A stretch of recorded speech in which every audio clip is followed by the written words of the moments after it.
এই প্রিয় শিক্ষার্থী বন্ধুরা, আসসালামু আলাইকুম তোমাদের সবাইকে। তোমরা এখন আর শিক্ষার্থী বন্ধু নেই, তোমরা আমার ছোট ভাই এবং ছোট বোন। এতদিনের সম্পর্ক এখন আর কোনো বন্ধু নাই, এখন আমরা ভাই বোন হয়ে গেছি। সো মানে ভাই বোন মানে ছোট ভাই ছোট বোন তোমরা আমার। তো আমরা আজকে ইংলিশ রাইটিং নিয়ে কাজ করব। ইতিমধ্যে তোমরা কিন্তু আমার একটি প্যাসেজের ক্লাস করে ফেলেছো। আমরা বলেছি চলছে চলবে ইনশাল্লাহ। আমি যতক্ষণ পর্যন্ত আল্লাহ আমাকে শক্তি সামর্থ্য দিয়েছেন, আমি তোমাদেরকে ততক্ষণ পর্যন্ত সুন্দর করে প্রত্যেকটি টপিক শেষ করাবো। এখানে বুংবাং সাজেশন দিয়ে কোনো কিছু শেষ করা যাবে না ভাই। তুমি তো অন্তত এতটুকু বুঝছো। ধরে নাও আমি তোমাকে সাজেশন দিয়ে চলে গেলাম, তো তুমি পড়াটা কোথায় পড়বা? নিজে নিজে কি তুমি পারবা? এই 2 দিনে তুমি একটা প্যাসেজ ধরলে কি হবে জানো? ধরুন আমি তোমাকে একটা প্যাসেজ পড়লে তোমার মাথায় যতটুকু ঢুকবে, তুমি নিজে একটা প্যাসেজ পড়তে তার দ্বিগুণ সময় লাগবে। হয়তো আর একটু ভালো বুঝতে পারো, কমও বুঝতে পারো। তো প্রিয় শিক্ষার্থী বন্ধুরা, তো আমি আরেকবার তোমাদের সবাইকে ইংলিশ ফার্স্ট পেপারের প্যাসেজ মানে ক্লাস রুটিনটি বলে দিব। তার আগে তোমরা যারা যারা এখনো শেয়ার করেনি, আজকে পড়ো প্ল্যাটফর্মের সর্বোচ্চ সংখ্যক শিক্ষার্থী নিয়ে ক্লাস করব এবং সেটি তোমাদের মাধ্যমে ইনশাআল্লাহ। ভাইয়া কি বুঝাইতে পেরেছি? ইংরেজিতে অন্তত আমার প্রতি বিশ্বাস রাখো, যে বাংলাতে তো এজ ইউজুয়াল সবাই ভালো করে ভালো পারে, খারাপ না, এবং বাংলা আমাদের মাতৃভাষা, আমরা পারবো। ইংরেজিতে ভাইয়ার প্রতি বিশ্বাস রাখো, ইনশাল্লাহ ভালো করব। সো জাস্ট প্রত্যেকেই, এই যে আমি তো নামাজ পড়ে আস্তে আস্তে দেখলাম যে মোটামুটি নামাজটা দ্রুত বলতে ওই যে আজানের সাথে সাথে পড়ে ফেলতে হয়েছে। তো যার কারণে অনেক শিক্ষার্থী এখনো নামাজ অথবা এই যে বাসায় এসে পৌঁছায়নি অথবা নেটে ঢুকিনি। আমরা চেষ্টা করব প্রত্যেকের জায়গা থেকে আজকে লাইভটি সর্বোচ্চ শেয়ার করে দিয়ে অন্যকে দেখার সুযোগ করে দিব। তুমি কি জানো 23 ব্যাচে 1,90,000 শিক্ষার্থী ইংরেজিতে ফেল করেছে, সেটা 24 ব্যাচে প্রায় 4 লক্ষের মতো হয়ে গেছে। সো প্রিয় শিক্ষার্থী বন্ধুরা, চলো আমরা দ্রুত শেয়ার করে দেখি কারা কারা শেয়ার করেছি। আজকে পড়ো প্ল্যাটফর্মের সর্বোচ্চ সংখ্যক শিক্ষার্থী হবে ইনশাল্লাহ। এবং আমি তো মাজারকে বলেছি আমরা আজকে 15 থেকে 20 হলে ক্লাসটি শুরু করতে পারি ইনশাল্লাহ, এবং সেটি হবে।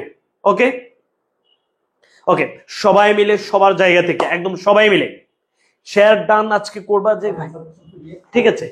আচ্ছা, এখন আমি তোমাদেরকে কি কি দিব শোনো। তোমাদের জন্য ভাইয়া যেটি যেটি রেখেছি ফার্স্ট পেপারের, সুন্দর করে বুঝবা।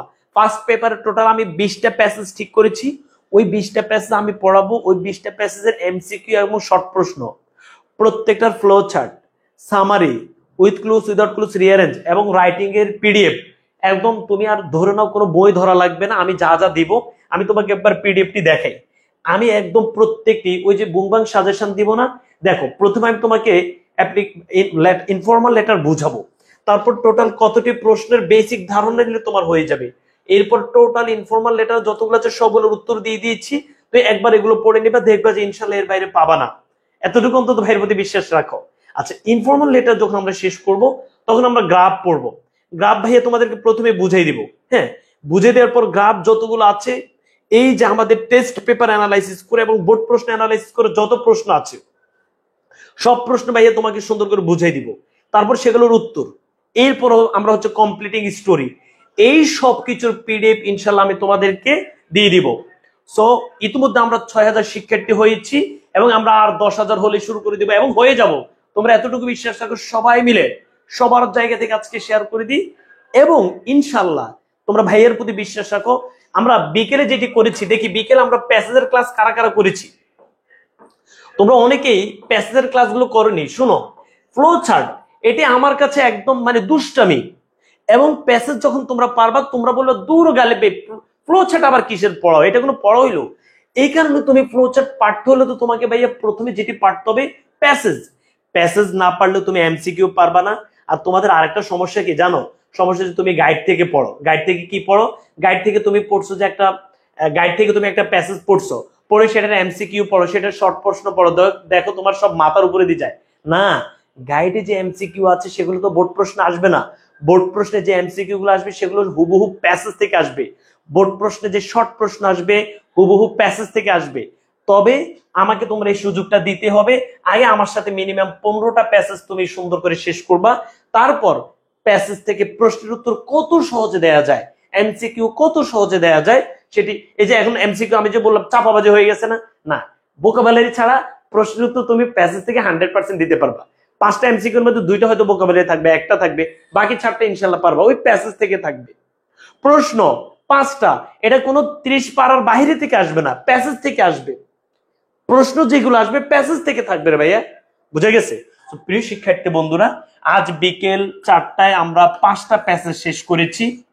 এখন আমরা রাইটিং শেষ করব। তাহলে এখানে 40 নাম্বার শেষ করার পরে আজ রাত 10টা 30 আমরা আবার 5টা প্যাসেজ পড়বো। আবার আগামীকাল সকাল 10টা 30 আমরা 5টা প্যাসেজ পড়বো। ওকে, হয় রে তো ভাইয়া? সবাই মিলে একদম সবাই মিলে শেয়ার করি। 10, আচ্ছা 10 হলে শুরু করে দিই। সবাই মিলে শেয়ার করি। কারা কারা শেয়ার করি নেই? সবাই মিলে শেয়ার করি ভাইয়া, যতজন আছি। বিসমিল্লাহির রহমানির রহিম। এরপর হচ্ছে ভাইয়া প্যাসেজ 5টা পড়বো আমরা আগামীকাল সকাল 10টা 30-এ। বিকেল ভাইয়া তোমাদের সাথে উইথ ক্লুজ, উইদাউট ক্লুজ এবং রিঅ্যারেঞ্জ নিয়ে কাজ করব। সন্ধ্যা 7টা 10 থেকে আমরা আবার ফ্লো চার্ট, সামারি এবং এমসিকিউ শর্ট প্রশ্ন কিভাবে দিবে আমরা সেটি শেষ করবো ইনশাআল্লাহ। ওকে, চলো। ঠিক আছে, আলহামদুলিল্লাহ। এবার সবাই বিসমিল্লাহ পড়ো। যারা যারা ভাইয়ার প্যাসেজের ক্লাসটি করনি, বিকেলের প্যাসেজের ক্লাসটি তোমরা হয়তো অনেকে জানোনি। আচ্ছা, আমাদের প্যাসেজের ক্লাসটি হবে কোথায় দেখো সবাই? আমাদের প্যাসেজের ক্লাসগুলো হবে বিকেল বেলার প্যাসেজের ক্লাসটি গালিব মাহমুদ পেজে এখনো আছে, যারা করনি করে নিবে। আচ্ছা, এবং রাত 10টা 30-এ যে প্যাসেজের ক্লাসটি হবে সেটা হচ্ছে এই গালিব মাহমুদ পেজে হবে। যারা পেজটি লাইক এবং ফলো দিয়ে রাখো অবশ্যই লাইক এবং ফলো দিয়ে রাখো। ওকে, এছাড়া পড়ো এইচএস এর অ্যাডমিশনের পেজটি যারা লাইক এবং ফলো দিয়ে রাখো লাইক এবং ফলো দিয়ে রাখো। ইউটিউব চ্যানেলটি সাবস্ক্রাইব করে রাখো, তাহলে যত সময় সবকিছু পেয়ে যাবা ইনশাল্লাহ। চলো এবার সবাই বিসমিল্লাহ পড়ে। তোমরা ভাইয়া 10 করে দাও না, একটু সবাই মিলে একটু সবাই মিলে শেয়ার করি। ভাইয়া গত 2-1 দিন ধরে তোমাদের জন্য কষ্ট করতেছি না? তোমরা তো ভাইয়ের জন্য এতটুকু করতে পারো। কলেজের Messenger group, WhatsApp group, Facebook group এবং বন্ধু বান্ধবীদের যে ইনবক্সে আমরা ক্লাসের লিঙ্কটি দিয়ে দিই, সবাই মিলে একটু পাস হোক। ভাইয়া তুমি জানো না, অনেক শিক্ষার্থী আছে যারা এখনো খুব ভয়ে আছে, একদম সবাই মিলে যেন ভালো করতে পারে। সবাই বিসমিল্লাহ পড়ো, ঠান্ডা মাথায় ক্লাসে থাকো। ভাইয়া আমি আবারও বলছি, তুমি যদি আমাকে এতটুকু বিশ্বাস করো, আমি আবেগ দিয়ে কথাগুলো বলছি, এই একটা সাজেশন দিলাম, বুমবাং তুমি খুশি হয়ে গেছো। তুমি কি প্যাসেজ গুলো পারো ভাই বলো? প্যাসেজ গুলো না পারলে তুমি কেমনে উত্তর দিবা বলো তো? প্যাসেজ গুলো আমি এমন ভাবে বলবো তোমার মুখস্থর মতো হয়ে যাবে। এই যে মানে যেভাবে হোক মোটামুটি প্যাসেজের ধারণাটা মাথার ভিতরে ঢুকবে। ঠিক আছে? আচ্ছা, হ্যাঁ ঠিক আছে। আর মাত্র 1000 হইলে আমরা শুরু করে দিচ্ছি। সবাই মিলে শেয়ার করি। ওকে, সবাই মিলে শেয়ার করি। আর আচ্ছা, আমাদের এই যে তোমাদের পরীক্ষা পরবর্তী এইচএসসি 25 ব্যাচের জন্য ফাইনাল রিভিশন বলতে ভার্সিটি অ্যাডমিশনের জন্য যে ক্লাসগুলো সেটি এখানে হবে ইনশাল্লাহ। ঠিক আছে? ওকে, চলো আমরা শুরু করে দিই। সবাই মিলে শেয়ার করে 10 হইলে ভাই শুরু করে দিচ্ছি ইনশাল্লাহ। ওকে, তাহলে ভাই আমরা এই রুটিনটা বুঝেছি। এবার বিসমিল্লাহ পড়ো, সবাই একটু বিসমিল্লাহ পড়ো। বিসমিল্লাহির রহমানির রহিম। শুরু করছি আমরা আমাদের আজকের ক্লাসটি। আমরা এখন যেটি বলবো সেটি হচ্ছে ইনফর্মাল লেটার। ঠান্ডা মাথায় ভাইয়া, ঠান্ডা মাথায়, এই ইনফর্মাল লেটার আমার পরীক্ষাতে হচ্ছে 10 মার্ক। আমরা যারা মোটামুটি পাস করতে চাচ্ছি তারা 6-7 পাবা, আর যারা এ প্লাস পাবা তারা অবশ্যই 9 পাবা। ইনফর্মাল লেটার তারা অবশ্যই 9 পাবো। আস্তে আস্তে করে সুন্দর করে বুঝবা। এবার আসো ভাইয়া, ইনফর্মাল লেটার, দুনিয়ার কোনো কিছু না পারলেও তো তুমি ইনফর্মাল লেটার পারবা। মনে করো কোনো টপিকে তুমি পারতেছো না, কিন্তু ইনফর্মাল লেটার ইনশাল্লাহ তোমার সমস্যা হবে না। ওকে, আচ্ছা এখন আসো, এই ইনফর্মাল লেটার আমরা প্রথমে তোমাকে ভাইয়া সাজেশন দিচ্ছি। সাজেশন বলতে এই যে এখানে আমি টোটাল তোমার জন্য 25টি প্রশ্ন রেখেছি। এই 25টি প্রশ্ন দেখে হতাশ হওয়ার কিছু নেই, জাস্ট 25টি প্রশ্নের অর্থ বুঝলেই হবে। আমি জাস্ট তোমাকে একটা প্রশ্ন বলি। এই যে ভাইয়া, মনে করো একটা প্রশ্ন হচ্ছে, suppose you are Zinta, your younger sister Sonia reads in school. হ্যাঁ, ঢাকার একটা স্কুলে পড়ে তোমার ছোট বোন। Now write a letter to her describing the advantages of learning English. তোমার ছোট বোনকে তুমি ইংলিশ শিক্ষার সুবিধা নিয়ে একটা লেটার লিখবা। এই তো, এখন প্রিয় শিক্ষার্থী বন্ধুরা, কিভাবে আমরা লেটার লিখতে পারি সেটি এখন আমি তোমাদেরকে দেখাবো। প্রত্যেকে আমার সাথে এখন বলবা মুখে মুখে, তারপর আমি তোমাকে এই যে এই 25টি প্রশ্ন আছে, 25টি প্রশ্নের অর্থ বুঝাই দিব। ওকে, আচ্ছা প্রিয় শিক্ষার্থী বন্ধুরা, বিসমিল্লাহির রহমানির রহিম। আচ্ছা আচ্ছা আমাদের নাকি আর 100 হলে 10,000 হয়ে যায়, মানে আমরা আজকে 10,000 দিয়ে শুরু করতে চেয়েছিলাম। ওকে, আচ্ছা সবাই বিসমিল্লাহ পড়ি। ওকে, সবাই বিসমিল্লাহ পড়ো। আচ্ছা প্রিয় শিক্ষার্থী বন্ধুরা, অনেক কথা হয়ে গেছে, আমাদের জাস্ট হচ্ছে 2 ভাবে লেটার আসবে। ধরো না আমি একজনকে লেটার পাঠাবো, অথবা একজন আমাকে লেটার পাঠিয়েছে তার রিপ্লাই দিব। সব আমার সাথে বলো, গালিব ভাইয়া একজনকে লেটার পাঠাবে, অথবা একজনের লেটার রিপ্লাই আমি দিব। কিভাবে লিখবো সবাই খেয়াল করো। আমি যদি কাউকে কোনো লেটার পাঠাই, প্রথমে আমি লিখবো ঠিকানা, তারপর তারিখ। শেষ হয়ে গেছে, বলো ঠিকানা তারিখ। সবাই লিখে ফেলবে ভাইয়া, ঠিকানা তারিখ, দ্রুত লিখতে হবে। প্রথমে আমি লেটারের প্রথমে লিখবো ঠিকানা, তারপর লিখবো তারিখ। সবাই আমার সাথে বলো কি লিখবো। লেটারের প্রথমে লিখবো ঠিকানা, তারপর লিখবো তারিখ। তারপর আমি যাকে লেটার লিখবো তাকে আমি সম্বোধন করব। আমি লেটার আমার বন্ধুকে লিখতে পারি, আমি লেটার আমার বাবাকে লিখতে পারি, মাকে লিখতে পারি, ছোট ভাইকে লিখতে পারি, ছোট বোনকে লিখতে পারি। যাকে লেটার লিখবো আমি এখানে তার নামটা দিয়ে সুন্দর করে একটা কমা দিয়ে দিব। ওকে, তাহলে ভাইয়া প্রথম হচ্ছে ঠিকানা, প্রথম হচ্ছে ঠিকানা, তারপর হচ্ছে তারিখ। প্রথম হচ্ছে ঠিকানা, তারপর হচ্ছে তারিখ, প্রথম হচ্ছে ঠিকানা, তারপর হচ্ছে তারিখ। এইভাবে আমি বোঝানোর জন্য একটা জায়গা বেশি রেখেছি। তারপর আমি হচ্ছে যাকে লেটার পাঠাবো তার নামটা এখানে লিখবো। এবার এখানে কিছু জিনিস তুমি জানো ভাইয়া, এই নামটা যদি প্রশ্নে লেখা থাকে অবশ্যই প্রশ্নের নামটি আমি দিতে হবে। প্রশ্নে যদি কোনো নাম না থাকে, প্রশ্নে যদি কোনো নাম না থাকে তাহলে আমি আমার মতো করে নাম দিতে পারবো। প্রশ্ন যে নামটি দেয়া থাকবে, ধরে নাও তুমি রাকিবকে চিঠি পাঠাবা, তাহলে রাকিব নামটি তোমাকে এখানে ইউজ করতে হবে। আর যদি প্রশ্নে কোনো নাম দেয়া না থাকে, তুমি তোমার মতো করে কি না একটি নাম বসাতে পারবা। এবার প্রিয় শিক্ষার্থী বন্ধুরা, লেটারে এত কথা বলার কিছু নেই। আমরা একটা লেটার লিখতে যে কাজটি করব, আমরা প্রথমে বলি না, প্রথমে আমার সালাম নেবেন, প্রথমে আমার ভালোবাসা নেবেন। আশা করছি আল্লাহর রহমতে আপনি ভালো আছেন, আমি আল্লাহর রহমতে ভালো আছি। আজ আপনাকে আমি এই ব্যাপারে কিছু কথা বলতে চাই বলে তুমি প্রশ্নে যা আছে সেখান থেকে বুঝে শুনে, পারো না পারো বুঝে শুনে 1-2 লাইন লিখতেই হবে, 3 লাইন লিখতে হবে। তারপর তুমি লিখবা, আজ আর নয়। আপনি আপনার এবং পরিবারের সবাইকে যত্ন নেবেন ইনশাল্লাহ। মানে এই যে এভাবে করে তো আমরা একটা লেটার লিখি। চলো, এই যে কথাগুলো আমি বলেছি, এখন এগুলো আমরা ইংরেজিতে কিভাবে বলবো সব একটু খেয়াল করো। সব আমার সাথে এখন মুখস্থ করো। যেভাবে যেখান থেকে বলো, যে প্রান্ত থেকে লেটার আসুক না কেন, আমরা এইভাবে শুরু করব। প্রথমে দিব ঠিকানা, মানে উপজেলা এবং জেলার নাম দিব, বা তুমি যে জায়গা আছো সেটা দিবা। তারপর দিব তারিখ, বলো প্রথমে ঠিকানা তারপর তারিখ, প্রথমে ঠিকানা তারপর তারিখ।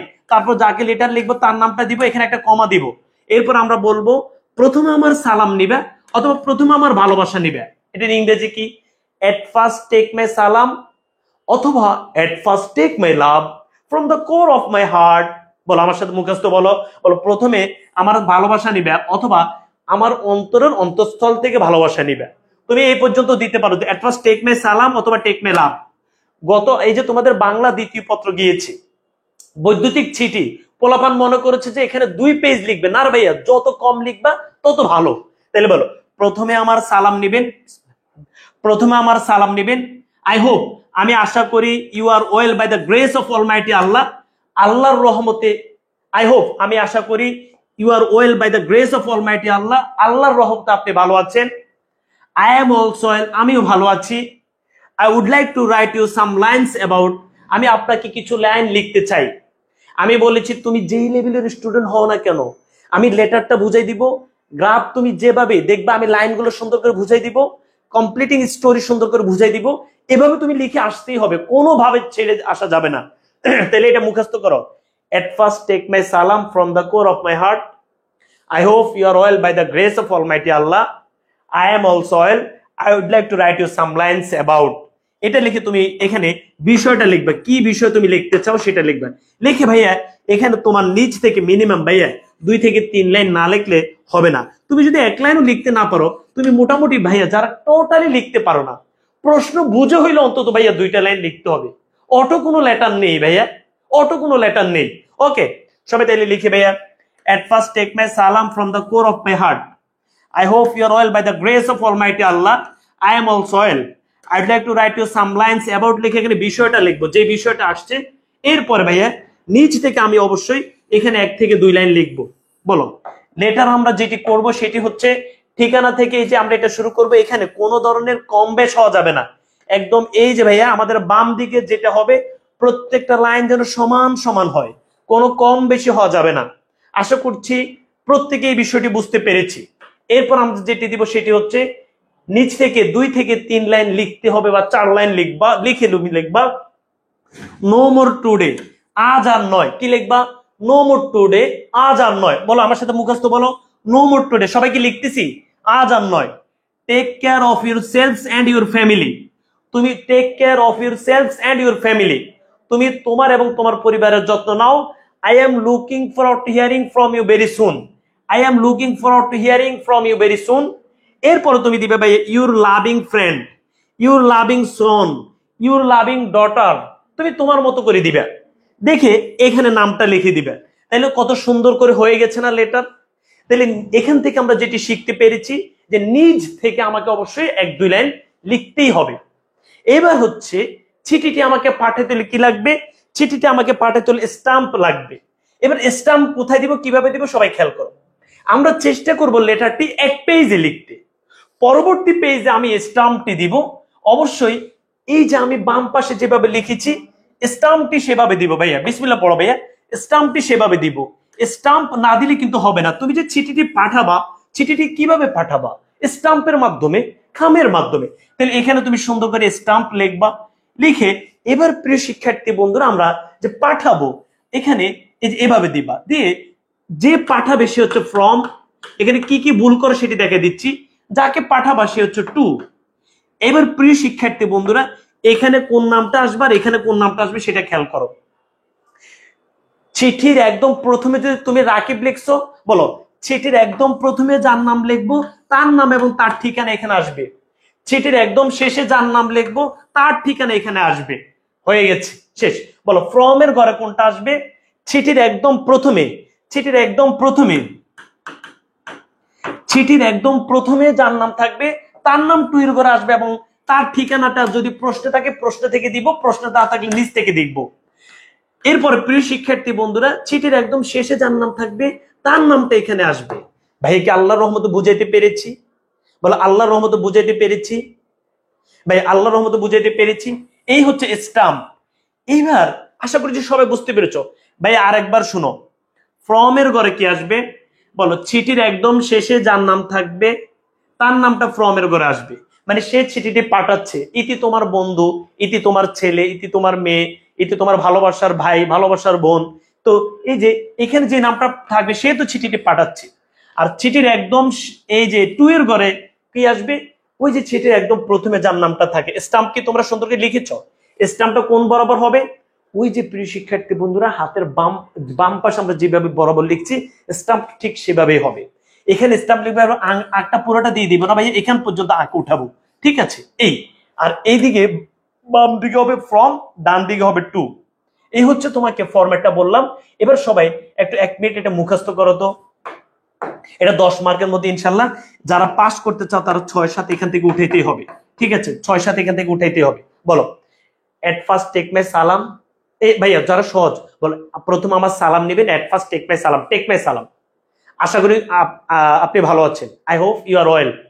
আমি ভালো আছি, আই এম অলসো ওয়েল। আমি আপনাকে কিছু কথা জানাতে চাই, আমি আপনাকে কিছু কথা লিখতে চাই, কিছু কথা বলতে চাই।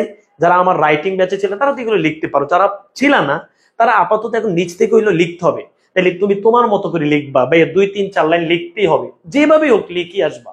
ওকে, লিখে তুমি লিখবা 1009। আর ভাইয়া লেটার অবশ্যই 1 প্যারা হবে, কোনোভাবে 2 প্যারা করা যাবে না ভাইয়া। লেটার অবশ্যই কয় প্যারা হবে? 1 প্যারা। আবার এভাবে বক্স আঁকে দিও না আবার ভুলে। বলো 1 প্যারা, বলো কয় প্যারা? 1 প্যারা।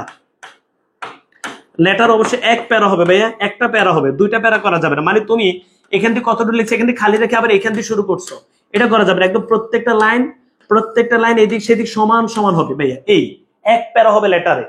প্রত্যেকটি নিয়ম ভাইয়া বলে দিয়েছি, সবাই ক্লিয়ার হয়েছি? এবার আসো যে বিষয়, আমি কিন্তু ভাইয়া একটু দ্রুত বলতে হবে। আচ্ছা, এবার আমরা যেটি জানবো, মনে করো কেউ যদি আমাকে চিঠি পাঠায় তাহলে আমি সেটা কিভাবে শুরু করব। কেউ যদি তোমাকে চিঠি পাঠায় তখনও তুমি এভাবে শুরু করতে পারো যে এট ফার্স্ট টেক মাই সালাম, I hope you are well, I am also well. এরপরে তুমি এখান থেকে কিন্তু আরো 2-1টা কথা লিখতে হবে যে আই রিসিভড ইউর লেটার। সবাই এটা লিখে ফেলো ভাইয়া। কেউ যদি তোমাকে চিঠি পাঠায়, চিঠির রিপ্লাই চিঠিটা কিভাবে হবে এটা বুঝো। বলো, কেউ যদি আমাকে চিঠি পাঠায়, চিঠির রিপ্লাই হবে ভাইয়া আই রিসিভড ইউর লেটার। বলো,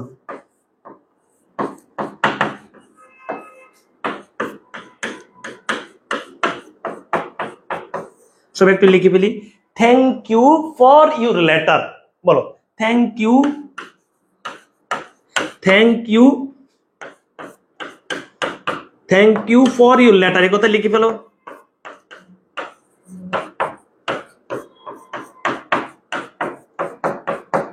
ওকে, এই কথা লিখে ফেলো তো ভাইয়া। আই রিসিভ, আমি বলছি ভাইয়া তুমি তো এখন এই যে ভাইয়া যেভাবে বলি সেগুলো সুন্দর করে ধরো। ওকে, আই রিসিভড ইউর, তাহলে তুমি এভাবে এখানে সালাম দিতে পারো, না দিয়ে তুমি ডাইরেক্ট লিখতে পারো যে deer Rakib.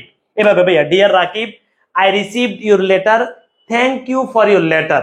I received your letter, thank you for your letter. Okay, you want, মানে সে জানতে চেয়েছিল কোনটা সেটা তোমাকে লিখতে হবে, কিন্তু তুমি তখন বলবা যে ভাইয়া I would like to write you, এটা কিন্তু দেওয়া যাবে না। তুমি তখন আরেকটা লাইন লিখতে হবে। বলো, I received your letter, thank you for your letter, you wanted to know about. এই কথা লিখতে হবে কিন্তু ভাইয়া। ইউ বলো, you wanted to know about. লিখেই বের ওই যে ভাইয়া যে বিষয় সে জানতে চেয়েছিল, মানে পরীক্ষাতে যে বিষয়টা আসছে সেটা লিখবে। এবার নিচ থেকে তুমি 3-4 লাইন লিখতে হবে। তাহলে বলো, I received your letter, thank you for your letter, you wanted to know about. I received your letter. এই আচ্ছা, মনে করো আমি তোমাকে একটা চিঠি দিয়েছি, তুমি সেটা রিপ্লাই কিভাবে দিবে? গালিব ভাই, আমি আপনার চিঠিটি পেলাম, আপনার চিঠির জন্য আপনাকে ধন্যবাদ। হ্যাঁ, আপনি জানতে চেয়েছিলেন এই বিষয় সম্পর্কে। এই বল, I received your letter, I received your letter, I received your letter, thank you for your letter, I received your letter, thank you for your letter, you wanted to know about, you wanted to know about. ভাই আল্লাহর মধ্যে বুঝাইতে পেরেছি? চলো তাহলে প্রিয় শিক্ষার্থী বন্ধুরা, অবশ্যই এভাবে সুন্দর করে লিখবা। তুমি মনে করো যে অনেক লেখা লিখতে হয় লেটারে, 10 মার্কের জন্য খুব কম লিখবা, সাজিয়ে গুছিয়ে সুন্দর করে লিখবা। অবশ্যই স্টাম্প দিয়ে আসবা, স্টাম্প না দিলে 1 থেকে 1.5 মার্ক কেটে দিবে। বুঝাইতে পেরেছি?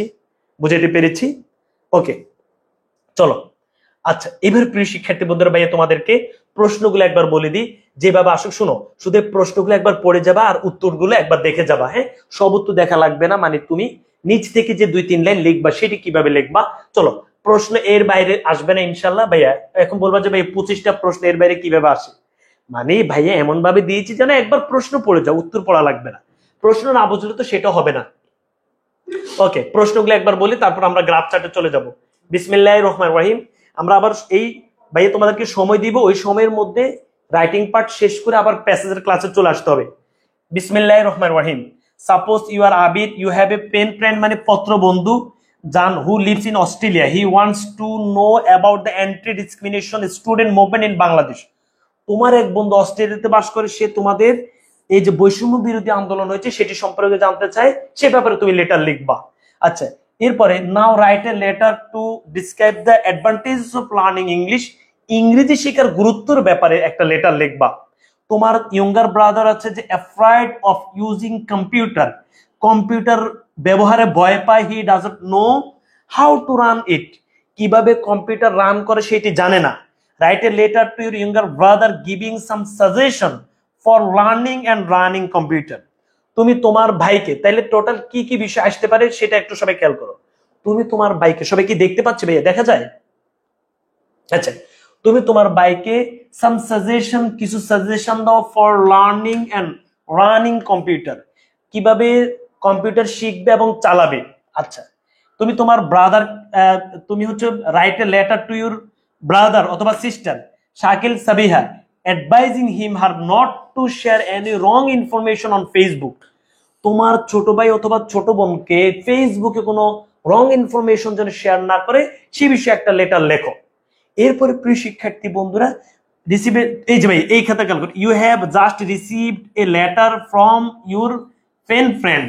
দেখো ভাইয়া, পেন ফ্রেন্ড মানে হচ্ছে পত্র বন্ধু বা কলম বন্ধু, কলম বন্ধু মানে যার সাথে তোমার শুধু লেখাতে আদান প্রদান হয়। এই যে ভাইয়া, তুমি একজন থেকে রিসিভ করেছো, যখনই আসবে রিসিভ করেছি তখন তুমি দিতে পারো যে I received your letter, thank you for your letter, you wanted to know. দেখো ভাইয়া, হু লিভস এট, যে ইউকে তে বসবাস করে, হি wants to know about your country Bangladesh, যে তোমার বাংলাদেশ সম্পর্কে জানতে চায়। তাহলে তুমি এখানে দিবে যে you wanted to know about my country Bangladesh. বুঝে নেবে ভাইয়া? এভাবে করে তুমি দিবা। তারপর তুমি বাংলাদেশ সম্পর্কে সুন্দর করে 3 থেকে 4 লাইন লিখতে পারবা না? 5 লাইন লিখতে পারবা না? ইনশাল্লাহ পারবা। প্রত্যেকটি প্রশ্ন ভাইয়া বুঝাই দিই। হ্যাঁ, বিসমিল্লাহির রহমানির রহিম, write a letter to your friend telling him her about IL. হ্যাঁ, আচ্ছা, লাইক টু হোয়াট, কি জন্য ভাইয়া? বিসমিল্লাহির রহমানির রহিম, সবাই খেয়াল করো। ইউ আর রাশেদ অথবা Raisa, recently you got a letter from your friend asking you what you would like to do after your HSC examination. তুমি তোমার পরীক্ষা এইচএসসি এক্সামিনেশন শেষে কি করবা সে বিষয়ে তোমার বন্ধু জানতে চাচ্ছে, সে বিষয়ে একটা পত্র তুমি লিখবা। ওকে, আচ্ছা, you have many friends who are student of class 6, one of your friends is infected with dengue fever. আচ্ছা, তোমার এক বন্ধু ডেঙ্গু জ্বরে আক্রান্ত এবং হসপিটালে আছে। এখন তুমি তাকে শোয়িং সিম্প্যাথি, তুমি তাকে সিম্প্যাথি দেখিয়ে একটি পত্র লিখবা। এই যে টপিকগুলো আমি কেন বলতেছি, আনকমন আসলে তোমার মাথায় কোনো কিছু আসবে না। এই কারণে ভাইয়া বাসায় অন্তত প্রশ্নটা পড়ে গেলেও মাথায় কোনো না কোনো কাজ করবে। আর পরীক্ষার হল এমন একটা জায়গা যেখানে আনকমন আসলে টোটালি মাথা হ্যাং হয়ে যায়। এই কারণে ভাইয়া প্রশ্নগুলো একবার পড়ে যাবা, কোনোভাবে মিস করবে না। আমি এভাবে গ্রাফ ছাটের প্রত্যেকটা প্রশ্ন অর্থ বুঝাই দিব। Write a letter to your brother describing the importance of reading news paper. ছোট ভাইকে নিউজ পেপার পড়ার ব্যাপারে একটা লেটার লিখবা। You have recently been to the Sundarbans, তুমি সাম্প্রতিক সুন্দরবনে গিয়েছো। Write a letter to your friend narrating the scenic beauty, সুন্দরবনের যে অপরূপ সৌন্দর্য আছে সেটি উল্লেখ করে তোমার ফ্রেন্ডকে একটি পত্র লিখবা। ওকে, আচ্ছা, suppose your friend Abir is very afraid of English, write a letter to him describing how to be competent in English, ইংলিশে কিভাবে দক্ষ হয় এই বিষয়ে একটা লেটার লিখবা। your friend thanking her birthday gift, তোমার বার্থডে গিফট পেয়েছো কারো থেকে, তাকে থ্যাংক জানিয়ে একটা পত্র লিখতে হবে, এরকম একটা আসতে পারে। এরপর হচ্ছে গেটিং ফার্স্ট প্রাইজ। আচ্ছা, letter your friend congratulating him her on his her getting first prize in English debate competition, ইংরেজি ডিবেট কম্পিটিশনে তোমার বন্ধু প্রথম পুরস্কার পেয়েছে, তাকে অভিনন্দন জানিয়ে একটি পত্র লিখতে হবে। আচ্ছা, বিসমিল্লাহির রহমানির রহিম, অনেক কষ্ট না? আচ্ছা, class 8, now write a letter to your brother advising him to study regularly, not to adopt unfair means in the examination. মানে যেন নিয়মিত পড়াশোনা করে এবং হচ্ছে এক্সামিনেশন মানে পরীক্ষাতে যেন কোনো ধরনের অনৈতিক কাজ না করে সে বিষয়ে তুমি একটা পত্র লিখবা। আচ্ছা, right a letter to your younger brother advising him to read English news paper, English news paper যেন পড়ে সে বিষয়ে একটা পত্র লিখবা। আচ্ছা, বাকি আমার মনে হচ্ছে তোমরা এগুলো অর্থ বুঝবা, ঠিক আছে? এগুলো না বলে আমি হচ্ছে অন্য পড়ার দিকে চলে যাই, যেহেতু আমাদের মূল পড়া কিন্তু কি, মূল পড়া হচ্ছে প্যাসেজ গুলা, এটা আমরা বুঝছি। এবার প্রিয় শিক্ষার্থী বন্ধুরা, আমরা যেটা করবো, ভাইয়া যখন তোমাদেরকে ছুটি দিয়ে দিব, জাস্ট এই যে এই 25টি প্রশ্ন কি কি আছে, প্রশ্নটা ভালো করে পড়বা। পড়ে এবার তোমার যদি মন চায় যে উত্তর একবার দেখা দরকার, উত্তর একবার তুমি পড়বা, ঠিক আছে? এই তো তুমি মোটামুটি বুঝছো যে আমাদের লেটার যেভাবে আসুক, লেটার দুই ধরনের হবে। একটা হচ্ছে আমি কাউকে চিঠি পাঠাবো, আর একটা হচ্ছে সে আমাকে পাঠিয়েছে তার রিপ্লাই দিব। যেটাই দিব আমরা সুন্দর করে স্টাম্প দিব, আর যেটা রিপ্লাই দিব সেটা হচ্ছে I received your letter, thank you for your letter, you wanted to know about লিখে প্রশ্ন থেকে লাইনটা লিখবো, তারপর আমরা নিচ থেকে দুই এক লাইন লিখবো। এই হচ্ছে আমাদের লেটার। আশা করছি সবার এটা মুখস্থ হয়েছে, ঠিক আছে? তো তোমরা হচ্ছে ভাইয়া যেই প্রশ্ন 25টি ভাইয়া দিব, এই 25টি অন্তত একবার রিডিং পড়ে যাবা। এক একটা বোর্ডে এক একটা প্রশ্ন আসবে, অবশ্যই সবাই রিডিং পড়ে গেলে তোমার মাথায় কাজ করবে, মনে হচ্ছে আমি এখানে এই বিষয়ে লিখতে পারি। ওকে, বলো সবাই লেটার ক্লিয়ার? বলো লেটার ক্লিয়ার? মন থেকে বলো ভাই লেটার ক্লিয়ার। একদম প্রত্যেক সহজ সহজ প্রশ্ন। একটু ভাইকে বলো লেটার ক্লিয়ার, তাহলে আমরা গ্রাফ চার্টে চলে যাই, এগুলো সময় চলে যায়, বুঝছো? লেটার ইনশাল্লাহ ভালো করবা, গ্রাফ চার্ট খুবই গুরুত্বপূর্ণ। ভাই একটু ভাইকে জানো যে আমরা লেটার ক্লিয়ার হয়েছে কিনা, তাহলে আমরা গ্রাফ চার্টে চলে যাই। সবাই একটু ভাইকে বলো বিসমিল্লাহ পড়ে যে লেটার আমরা আল্লাহর রহমতে ক্লিয়ার হয়েছি।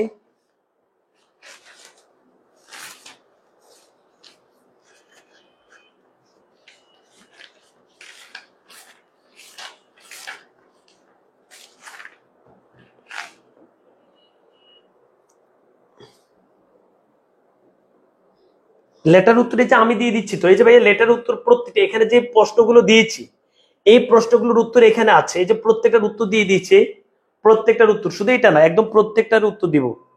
ভাই কার কোনো লেটার নিয়ে কার কোনো প্রশ্ন আছে? একটু ভাইকে কাইন্ডলি জানানো যে লেটার নিয়ে কার কোনো প্রশ্ন আছে?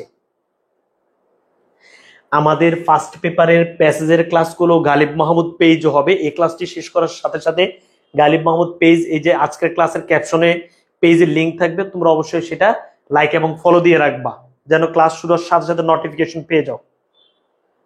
ওকে, আলহামদুলিল্লাহ সবাই ক্লিয়ার হয়েছে। চলো গ্রাফ চার্টে যাই, সবাই সুন্দর করে ভাইয়ের সাথে লিখো বিসমিল্লাহির রহমানির রহিম। ওকে, প্রিয় শিক্ষার্থী বন্ধুরা, চার্ট যদি ভাইয়া তোমাদেরকে বলি সেটা আসলে কত ধরনের হতে পারে, প্রথম আমরা এটার বেসিক জানবো, না জানলে আমাদের সমস্যা নেই। যদি তুমি দেখো যে ভাইয়া এরকম বৃত্তের মতো গোল করে কোনো কিছু আসে, সেটি হচ্ছে পাই চার্ট। সবাই একটু লিখে ফেলি, পাই চার্ট। আমি যদি এটা নাও জানি, আবার বলছি এটা নাও জানি, আমাদের উত্তরে কোনো সমস্যা হবে না। ভাইয়া বৃত্তের মতো যদি কোনো কিছু আসে সেটি হচ্ছে পাই চার্ট। সবাই একটু দ্রুত লিখে ফেলি। এরকম যদি একটা গড় থাকে, গড় থেকে যদি এরকম এরকম লাইন করে আসে সেটি হচ্ছে লাইন চার্ট। Line chart. একটু দ্রুত লিখি যে বৃত্তের মতো করে আসলে হচ্ছে পাই চার্ট, এরকম ঘরের মধ্যে যদি লাইন আসে সেটা হচ্ছে লাইন চার্ট।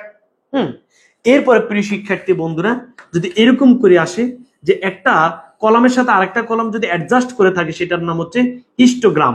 সব একটু খেয়াল করতে হবে। এই যে ভাইয়া একটার সাথে যদি একটা এরকম যে অ্যাডজাস্ট করে থাকে, কলামগুলোর সাথে একটার সাথে একটা অ্যাডজাস্ট করে থাকে, সেটার নাম হচ্ছে হিস্টোগ্রাম। সবাই লিখবে, এটার নাম হচ্ছে হিস্টোগ্রাম। আর এই কলামগুলো যদি আলাদা আলাদা করে থাকে সেটা হচ্ছে বার ডায়াগ্রাম। বার ডায়াগ্রাম।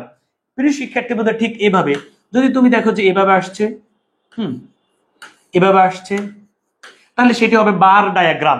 তাহলে ভাইয়া pie chart, line chart, histogram, bar diagram. আর একটা জিনিস আমাদের আসতে পারে, সেটা হচ্ছে পিরামিডের মতো করে আমাদের আসতে পারে। কিন্তু এই বিষয়গুলো না জানলেও তোমার লেখাতে তেমন কোনো সমস্যা হবে না। এরকম যদি আসে সেটি হলো আমাদের পিরামিড। এই জাস্ট 1 মিনিট এটা লিখে ফেলো যে গালিবে বলছে বৃত্তের মতো করে আসলে পাই চার্ট, এরকম লাইন লাইন থাকলে যে একটার ভিতরে লাইন করে থাকলে যে সেটা হচ্ছে লাইন চার্ট। যদি কলামগুলো একটার সাথে একটা মিলিয়ে থাকে সেটা হচ্ছে হিস্টোগ্রাম। কলামগুলো যদি একটা থেকে একটা আলাদা করে থাকে সেটা হচ্ছে বার ডায়াগ্রাম। আর পিরামিডের মতো করে এভাবে আসলে সেটা হচ্ছে পিরামিড। চলো এবার প্রিয় শিক্ষার্থী বন্ধুরা, আমরা যে এত ভয় পাই, আমি তোমাকে আজকে বলবো ভাইয়া যেভাবে আসুক না কেন, তোমাকে এখন ভাইয়া যেটা দিব তুমি এভাবে ইনশাল্লাহ লিখে আসতেই হবে এবং আসা উচিত। কোনোভাবেই আমরা ইনশাল্লাহ বাদ দিয়ে আসবো না। ভাইয়া তোমাদেরকে এখন যেভাবে দিব, যেখান থেকে আসুক তুমি অবশ্যই এটা লিখে দিয়ে আসবা। আচ্ছা, এই প্রশ্নটি মেবি চট্টগ্রাম বোর্ড 2024, এখানে যা আছে সব 24 সালের প্রশ্ন। দেখো বিসমিল্লাহির রহমানির রহিম, দা গ্রাফ, সুন্দর করে ভাইয়া বলো, the graph shows the internet users. Total যা প্রশ্ন আছে আমি সবগুলো প্রশ্নে বুঝাই দিব। দ্য গ্রাফ শো হচ্ছে দ্য ইন্টারনেট ইউজার্স ফ্রম 2012 থেকে 2018। এই যে গ্রাফটা আছে, এই গ্রাফে 2012 থেকে 2018 ইন্টারনেট ইউজারদের একটা পরিসংখ্যান দেওয়া আছে। Describe the graph in at last 80 ওয়ার্ডস। তোমাকে 80 শব্দের মধ্যে এই গ্রাফটাকে বিশ্লেষণ করতে হবে। এবার আসলে আমি বাংলাতে প্রথমে বুঝাই। সমস্যাটা হচ্ছে আমি বিষয়টি না বোঝার কারণে লিখতে পারি না। লেটার নিয়ে কারো কোনো সমস্যা কিন্তু নাই, আমি বেসিক যেটা বোঝানো দরকার এটা বুঝিয়ে দিয়েছি। লেটারে যেন আমরা 9 পাই, এবং যাদের সমস্যা আছে তারা আমার সাথে আবার যোগাযোগ করে সলভ করে নেবে যদি কোনো প্রশ্ন থাকে। ঠিক আছে, আচ্ছা ধরো নাও এটা বাংলাতে তোমাকে উত্তর দিতে বলেছে, তাহলে তুমি কি করবা? প্রথমে তোমাকে টপিক সেন্টেন্স দিতে হবে। টপিক সেন্টেন্সটা কোথায় থেকে আসবে? আমি বাংলাতে এখন পড়াবো, হুবহু প্রশ্ন থেকে আসবে যে এই এই প্রশ্ন কিভাবে দিবে। এই গ্রাফটা, এটার নাম কি বলতো? বার ডায়াগ্রাম। তুমি বার ডায়াগ্রাম মনে যদি না আসে, তুমি চার্ট লিখে দিলে কোনো ভুল হবে না। এই চার্টটা বা এই বার ডায়াগ্রাম দেখাচ্ছে 2012 থেকে 2018 সালের পর্যন্ত ইন্টারনেট ব্যবহারকারীর সংখ্যা। এটা হচ্ছে টপিক সেন্টেন্স, মানে প্রথম সেন্টেন্সটা। এবার মাঝখানে তুমি কি কি লিখবা? 2012 সনে বাংলাদেশে যে কত ছিল ইন্টারনেট ব্যবহার? 1.5 মিলিয়ন। 2013 সনে সেটি ছিল 3। তাইলে ভাইয়া এবার তুমি বল, মানে বাংলাতে দেখো, বাংলাতে কিভাবে বলছি তুমি যে আমি এখানে প্রত্যেকটা প্রশ্নের অর্থ বুঝাই দিব, চিত্র বুঝাই দিব। ভাইয়া 2012 সনে ছিল কত? 1.5 মিলিয়ন। 2013 সনে সেটি দাঁড়াইছে 3 মিলিয়ন। আমি দেখতে পাচ্ছি 2012 থেকে, বা দেখা যাচ্ছে যে তুমি আমি দেখতে পাচ্ছি না দিও, দেখা যাচ্ছে দিবে, দেখা যাচ্ছে যে 2012 থেকে আমি না দেওয়াই ভালো। গ্রাফ চাটা আমরা এগুলো না দেওয়া ভালো। বলো 2012 থেকে 2013-তে আমরা দেখতে পাচ্ছি এখান থেকে এখান পর্যন্ত 1.5 মিলিয়ন বেড়ে গেছে। এবার আমরা দেখবো যে 2014 সনে কত ছিল, 2013 থেকে 14 কত বাড়ছে সেটি আবার তুমি লিখবা। এবার আমরা দেখবো 2015 কত ছিল, 2014 থেকে 15 কত বাড়ছে। এবার আমরা দেখবো 2016 কত ছিল, 14 কত বাড়ছে, 17 দিব 17 কত বাড়ছে। বাংলাতে তুমি এটা লিখিলা, লিখে তুমি বলবা যে এই চার্টে দেখা যাচ্ছে, আমি দেখতে পাই এটা বলবা না, বল এই চার্টে দেখা যাচ্ছে যে সর্বোচ্চ ছিল 2018 সনে এবং সেটা হচ্ছে 6.5 মিলিয়ন। সর্বনিম্ন ছিল 2012 সনে, সেটি হচ্ছে 1.5 মিলিয়ন। সুতরাং এই চার্ট থেকে আমরা পাচ্ছি যে এটি বাংলাদেশে ইন্টারনেট ব্যবহারকারীদের একটা চমৎকার পরিসংখ্যান দেখানো হয়েছে। বাংলাতে শেষ হয়ে গেছে না? এবার যে কোনো গ্রাফ যদি আমি তোমাকে দিই, তুমি এভাবে বিশ্লেষণ করবা। এবার ইংরেজিতে এটি কিভাবে লিখবো? আমি যেভাবে দিব হুবহু, একটু পরিবর্তন করবে না, হুবহু সুন্দর করে লিখবা। এগুলো কোনো অটোমটো না, এটি হচ্ছে তোমার ক্রিয়েট, মানে মনে হচ্ছে যেন তুমি নিজ থেকে লিখছো এরকম। সবাই দেখো, প্রথমে আমরা যেটি করব, বিসমিল্লাহির রহমানির রহিম, সবাই একটু দেখো। প্রথমে আমরা যেটি করব সেটি হচ্ছে ভাইয়া, আচ্ছা প্রথমে আমরা যেটি করব, প্রথমে হচ্ছে ভাইয়া বলো দা গ্রাফ চার্ট। ভাইয়া কি কি আমরা লিখতে পারি এখানে? বলো দা গ্রাফ, অথবা দা চার্ট, অথবা ভাইয়া দা পাই চার্ট, অথবা the bar diagram, the histogram, the pyramid, the line chart. যেটি আসবে তুমি সেখানে এটাই লিখবে। বলো দা গ্রাফ অথবা the chart shows us some changes about. হুবহু প্লিজ বলছি ভাইয়া, প্লিজ বলছি, সবাই অবশ্যই এভাবে লিখবা। গ্রাফ চার্টে ইনশাল্লাহ 15-র মধ্যে তুমি 12-13 পাবা। সাজাই গোছে আমি সাজাই দিব সুন্দর করে, আগে দেখো কিভাবে লিখবা। অনেক লেখা লেখো, হিবিজিবি করে লেখো, চিত্র আঁকো, কোনো চিত্র টিত্র আঁকা লাগবে না, সুন্দর করে লিখবা। সাজাই গোছে একটা প্যারাগ্রাফ, ছোট্ট একটা প্যারাগ্রাফ। প্যারাগ্রাফ কত শব্দের মধ্যে? তোমাকে বলছে মাত্র 80 শব্দের মধ্যে। তুমি এখন কি করো? মনে হচ্ছে দূর গালিবে চাপা মারিয়েন না তো, 80 শব্দ লিখলে আমার 15 মার্ক দিবে? তো এটা কোনো কথা বললা তুমি? প্রশ্নে তো দেয়া আছে 80 শব্দের মধ্যে লিখতে, বুঝো নেই? তাহলে 80 শব্দকে অনেক কিছু লিখতে হবে না। তাহলে এবার সবাই খেয়াল কর, প্রথম লাইন বলো দা গ্রাফ অথবা দা চার্ট, যেটা আসবে সেটা লিখবা। শো চার্ট মানে আমাদেরকে দেখে, সাম চেঞ্জেস মানে কিছু পরিবর্তন, অ্যাবাউট লিখে কি লিখবো? বলো অ্যাবাউট লিখে কি লিখবো? বিষয় লিখবো। ইন লিখে কি লিখবো? স্থান লিখবো। এরপর ভাইয়া ফ্রম ইয়ার লিখে এক সাল থেকে আরেক সাল লিখবো। প্রথম লাইন হয়ে গেছে না তোমার? কেউ বলবে যে তুমি এটা অটোগ্রাফ দিছো? তুমি সুন্দর করে প্রথম লাইন লিখতে পেরেছো না প্রশ্ন থেকে দেখে দেখে?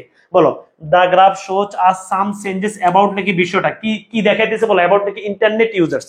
আমি ইন্টারনেট ইউজার্স এমনি 4-5টা জিনিস বেশি আসে। কি কি প্রশ্ন সবগুলো অ্যানালাইসিস করে দিব।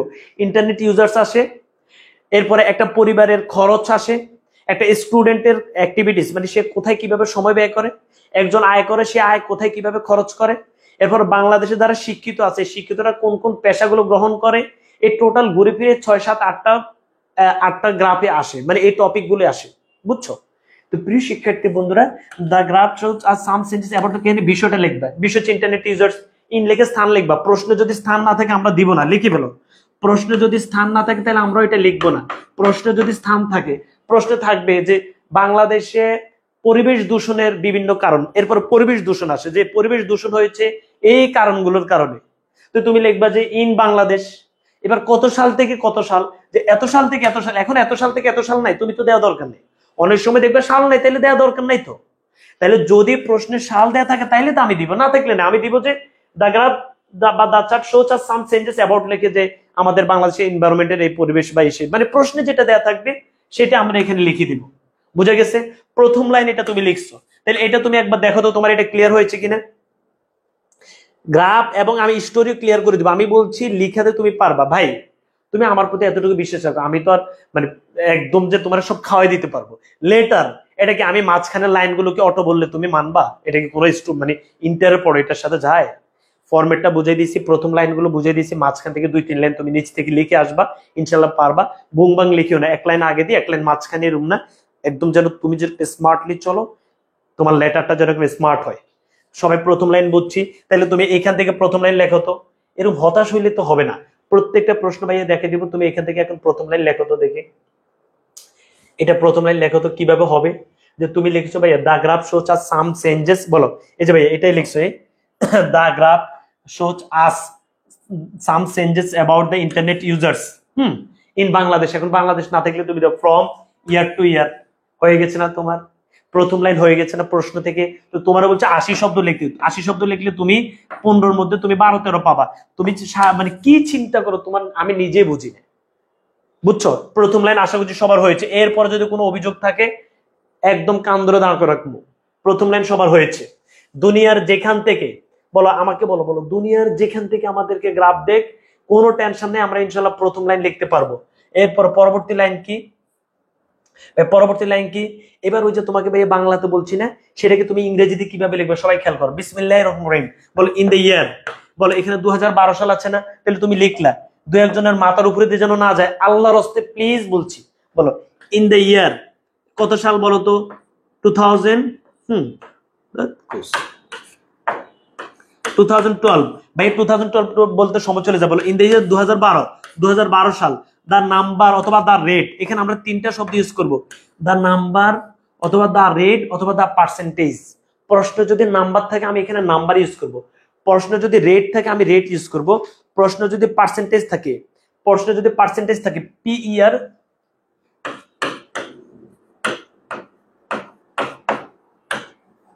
প্রশ্ন যদি পার্সেন্টেজ থাকে তাহলে আমরা পার্সেন্টেজ ইউজ করব। এটা মাথায় রাখবা। বুঝাইতে পেরেছি? বলো in the year 2012 the number, বাংলার মতো করে পড়ো, দেখবে তুমি পারবা। বলো in the year 2012 the number অথবা দা রেট অথবা দা পার্সেন্টেজ কত বলো তো? 2012 সালে কত ছিল? বলো 2000 দা রেট অথবা দা পার্সেন্টেজ। হ্যাঁ, এর উপর পার্সেন্ট লিখে বিষয়টা লিখবে, এখানে বিষয়টা লিখবে যে ইন্টারনেট ইউজার্স। হ্যাঁ, ওয়াজ অনলি, অনলি লিখে এখানে তুমি উল্লেখিত কত, উল্লেখিত লিখে তুমি যেটা আছে সেটা লিখবা। সবাই একটু এটা লিখো তো। বলো ইন দ্য ইয়ার,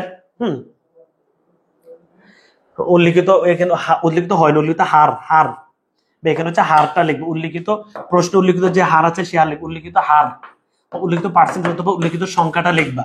তাহলে সবাই এটা লিখো। বল ইন দ্য ইয়ার, এখানে অনেক সময় ইয়ার থাকতে পারে না, তুমি লিখবা যে ইন টার্মস অথবা ইন টপিক, হ্যাঁ, ইন ফ্যাক্টরস। প্রশ্নে অনেক সময় প্রশ্নে তো সাল থাকবে না, ফ্যাক্টরস থাকবে। যেমন পরিবেশ দূষণের, সেখানে দেখবে সাল নেই, সেখানে হচ্ছে ফ্যাক্টরস গুলো আছে। তখন তুমি লিখবে যে এই ফ্যাক্টরসে এত পার্সেন্ট আছে, সেটি ভিন্ন বিষয়, আস্তে আস্তে বুঝি। বলো ইন দ্য ইয়ার লিখে সালটা লিখবে, দা নাম্বার অথবা দা রেট অথবা the percentage of internet users, হ্যাঁ, ওয়াজ অনলি কত পার্সেন্ট বলো তো? 1.5 বিলিয়ন। এই কথা তোমাকে তো এটাই লিখতে বলছি, তোমাকে তো অন্য কোনো কিছু লিখতে বলে না, আমার কথা বুঝছো? বলো in the year 2012 the number অথবা দা রেট অথবা দা পার্সেন্টেজ লিখে, হ্যাঁ, আচ্ছা। In the year, in the year 2012, সব আমার সাথে মুখস্থ করে হাত জোর করে রিকোয়েস্ট করছে। বলো in the year 2012 the number অথবা the rate the percentage of internet users was only 1.5 million. মুখস্থ হয়েছে না? তো তুমি বইয়ের তুন দিতে হবে, এটা কি এমন কোনো কথা? এটা তোমার কোনো ভুল হয়েছে? ভুল হয়েছে?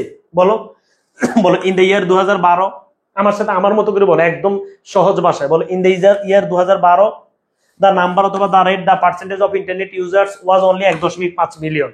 হয়ে গেছে না? এই আরেক লাইন হয়ে গেছে। আশা করছি সবাই বুঝছো। উল্লিখিত হার, বুঝছো? এন হর না হার। এখন তুমি পরবর্তী বছর যাবা, ফর দ্য নেক্সট বলবে, ফর দ্য নেক্সট লিখে বছরের নাম দিয়ে ফর দ্য নেক্সট ইয়ার 2013 দিলা, 2013 এইটা আনো, যে কোনো গ্রাফ আনো বাই, এইটাই তোমাকে 80 শব্দের মধ্যে 100 শব্দের মধ্যে লিখতে বলে আর তুমি টেনশনে মরে যাও, এটা করা যাবে না। বলো ফর দ্য নেক্সট, পরবর্তী বছর, হ্যাঁ, ইয়ার্স, দ্য নাম্বার অথবা দ্য রেট অথবা দ্য পার্সেন্টেজ, হ্যাঁ, এবার কি বাড়ছে না কমছে, বলো ইনক্রিজ অথবা রিডিউস লিখে তুমি হারটা লিখবা। হারটা লিখবা কত, ইনক্রিজ বাড়লে লিখবে ইনক্রিজ, আর কমলে লিখবে রিডিউস টু। বুঝাইতে পেরেছি? বুঝাইতে পেরেছি? একটু লিখো তো সবাই, একটু দ্রুত দ্রুত ভাই লিখি ভাই, দ্রুত দ্রুত। তাইলে ভাই পরবর্তী বছর কি বেড়েছে নাকি কমেছে? বাড়লে তুমি লিখবে ইনক্রিজড, কমলে লিখবে রিডিউস টু, ইনক্রিজ টু অথবা রিডিউস টু। তাইলে বলো ফর দ্য নেক্সট লিখে বছরের সংখ্যা লিখবা, হ্যাঁ, next year, are the number অথবা দ্য রেট দ্য পার্সেন্টেজ, হ্যাঁ, ইনক্রিজ টু অথবা রিডিউস টু, কত কমছে কত বাড়ছে সেটা তুমি লিখলা। এভাবে করে করে তুমি এই যে ইন দ্য ইয়ার, এই যে তুমি এই লাইন তো শুধু একবার না ভাইয়া, এই লাইন মানে যত তোমার যদি সাল 4টা থাকে, সাল 4টাতে তুমি লিখতে পারো। আমি তো সবার জন্য সহজ করে দিচ্ছি, কঠিন করার কোনো প্রয়োজন নেই। বিসমিল্লাহির রহমানির রহিম, প্রথম লাইন তুমি লিখেছো, ইন দ্য ইয়ার লিখে তুমি এটা লিখছো যে এই সালে এত ছিল, পরবর্তী সাল আবার এইভাবে লিখবা, পরবর্তী সাল আবার এইভাবে লিখবা। এবার এই সালের সাথে এই সালের কম্পেয়ার করবা কিভাবে, এটা দেখো। হ্যাঁ, পরবর্তী কম্পেয়ার করবা কিভাবে বলো তো? এই বাক্যগুলি ইউজ করার দরকার নেই। হ্যাঁ, উই ক্যান সি দ্যাট। হ্যাঁ, আচ্ছা, পরবর্তী তুমি দেখো তো ভাইয়া, now we can compare that. বলো now we can compare between the year. তুমি এখন এক সালের সাথে এক সাল কম্পেয়ার করতে পারো। উই ক্যান কম্পেয়ার, তুমি এই যে ভাই we can compare between the year and year. এখন তুমি হচ্ছে ভাইয়া 2012 সাথে 2012 সাথে 2014, বিষয়টা হচ্ছে না বুঝি তুমি গ্রাফকে কঠিন মনে করে বসে রয়েছো। এটা তো কঠিন কোনো বিষয় না, এটা হচ্ছে তোমাকে সহজ করে দিচ্ছে। ঠিক আছে, তুমি কি ভাইয়ের এই কথা বুঝতেছো নাকি মাথার উপরে দিয়ে চাই? তুমি, আমি সব চিত্র ব্যাখ্যা করে দিব, জাস্ট আমার সাথে এটা বলো যে গালিবে বলছে আমরা এখন কম্পেয়ার করবো একটা 2012 সাথে 2013 সাল কম্পেয়ার করবো, যে now we can compare between in the year 2012 and, হ্যাঁ, 2014 ইয়ার। লিখে তুমি লিখবা যে here we can notice that, আমরা লক্ষ্য করি দ্য রেট ইনক্রিজড অথবা রিডিউস বাই, 2 সালের মধ্যে কি পাইছো সেটা তুমি, যে 2 সালের মধ্যে বাড়ছে না কমছে, বাড়লে ইনক্রিজড, কমবে রিডিউসড, বাড়লে ইনক্রিজড, কমবে রিডিউস। লিখে যেটা পেয়েছো সেটা তুমি লিখবা যে 2 সালের মধ্যে আমি এত, মানে এই জিনিসটা পেয়েছি, যে 2 সালের মধ্যে 1.5 মিলিয়ন কমেছে বা 1.5 মিলিয়ন বেড়েছে। বুঝছো? কি মাথার উপর যেন না যায়। বিসমিল্লাহির রহমানির রহিম। তাহলে বল we can compare between the year, এক সাল থেকে এক সাল কম্পেয়ার করবে। এখন এই লাইনটা একবার লিখবে না, 2-3 বার লিখবা। আচ্ছা, এরপর we can notice that the rate increased অথবা দ্য রেট রিডিউসড লিখে যেটা পেয়েছো সেটা লিখবা। ঠিক আছে? আচ্ছা, এরপর উই ক্যান অলসো নোটিস, এই যে লাইনগুলো বললাম এই লাইনগুলো তুমি 2-3 বার ব্যবহার করতে পারবা ইনশাল্লাহ। We can also notice the rate was highest. এবার এই লাইন অবশ্যই তুমি সব বিষয় লিখবা। বলো we can also notice the rate was highest, সর্বোচ্চ রেট কোনটা ছিল সেটা লিখবা এবং সেটা সাল লিখবা। এন্ড দ্য লোয়েস্ট, সর্বনিম্ন কোনটা ছিল এবং সেটা সাল লিখবা। তোমাকে তো এখানে কোনো অতিরিক্ত কিছু লেখা লিখতে বলে নেই, কঠিন কোনো ওয়ার্ড ইউজ করতে বলে নেই। বিশ্বাস করবা? তোমাকে বলছে আমি একটা গ্রাফ আঁকি দিচ্ছি, এই গ্রাফে যা যা দিচ্ছি সেটা শুধু তুমি একটু ব্যাখ্যা করে দাও, যা আছে সংখ্যাটাকে একটু ভাষায় লিখে দাও, এটাই হচ্ছে গ্রাফ। বুঝছো? এরপর বলো we can conclude that the graph provided us with every details about, এই শেষ লাইন তুমি যদি না পারো এটা লিখে দিবে। বলো we can concluded that the graph provide us with every detail about, লিখে তুমি বিষয়টা লিখে দিবে। ঠিক আছে? না না, এখানে না বোঝার কিছু নেই ভাইয়া, এখানে আমি কোনো অটো কোনো কিছু পড়াচ্ছি না, আমি তোমাকে চিত্র দিয়ে বুঝাচ্ছি। আচ্ছা, এবার তুমি আরো কিছু শব্দ ইউজ করবে যখন তুমি দেখবা যে বিসমিল্লাহ, আমি আবার বলবো, টেনশন নেই, যখন তুমি দেখবা যে বাড়তেছে, এই যে তুমি আমি পাচ্ছি যে এই সালের সাথে এই সাল বাড়তেছে, বলো তখন তুমি দেখবে এই যে ভাই ইনক্রিজ টু, বাড়লে ইনক্রিজ টু, এই শব্দটা মুখস্থ করে নাও। বলো কমলে রিডিউস টু, বলো বাড়লে, এই সালের সাথে এই সাল যদি বাড়ে তখন আমরা বলবো ইনক্রিজ টু, যদি কমে রিডিউস টু। যখন এক সালের সাথে এক সাল কোনো বাড়ে নাই কমে নাই সমান সমান, তখন হচ্ছে ডিড নট চেঞ্জ। অতিরিক্ত শব্দ মুখস্থ করে এখন দরকার নেই। যখন ভাইয়া এক সাল বাড়তেছে কমতেছে বাড়তেছে কমতেছে তখন দিব আমরা raise and fall, raise and fall. তাহলে বলো increase to, reduce to, did not change, raise and fall. চলো প্রশ্নগুলো একটু বুঝাই দিই, তারপর আবার ইনশাল্লাহ এটা আমি তোমাদেরকে বলবো। তাহলে তুমি কিভাবে শুরু করছো ভাইয়া বলো তো? তুমি যেই জিনিসটা আসুক না কেন আমি তোমাকে এখন আরো কয়েকটা চিত্র দিয়ে বলি। ওকে, চলো আমরা একটু চিত্রগুলো ব্যাখ্যা করি। বিসমিল্লাহির রহমানির রহিম। সবাই একটু ধরে ঢাকা বোর্ড 2024 থেকে শুরু করি। বোর্ড কোশ্চেন আমাদেরকে পড়ে যেতে হবে। যদি আমি গ্রাফে ভালো করতে চাই বোর্ড কোশ্চেন গুলো পড়তে হবে, কারণ গ্রাফ আমার কোথায় থেকে আসবে? বোর্ড কোশ্চেন থেকে আসবে। ঠিক আছে?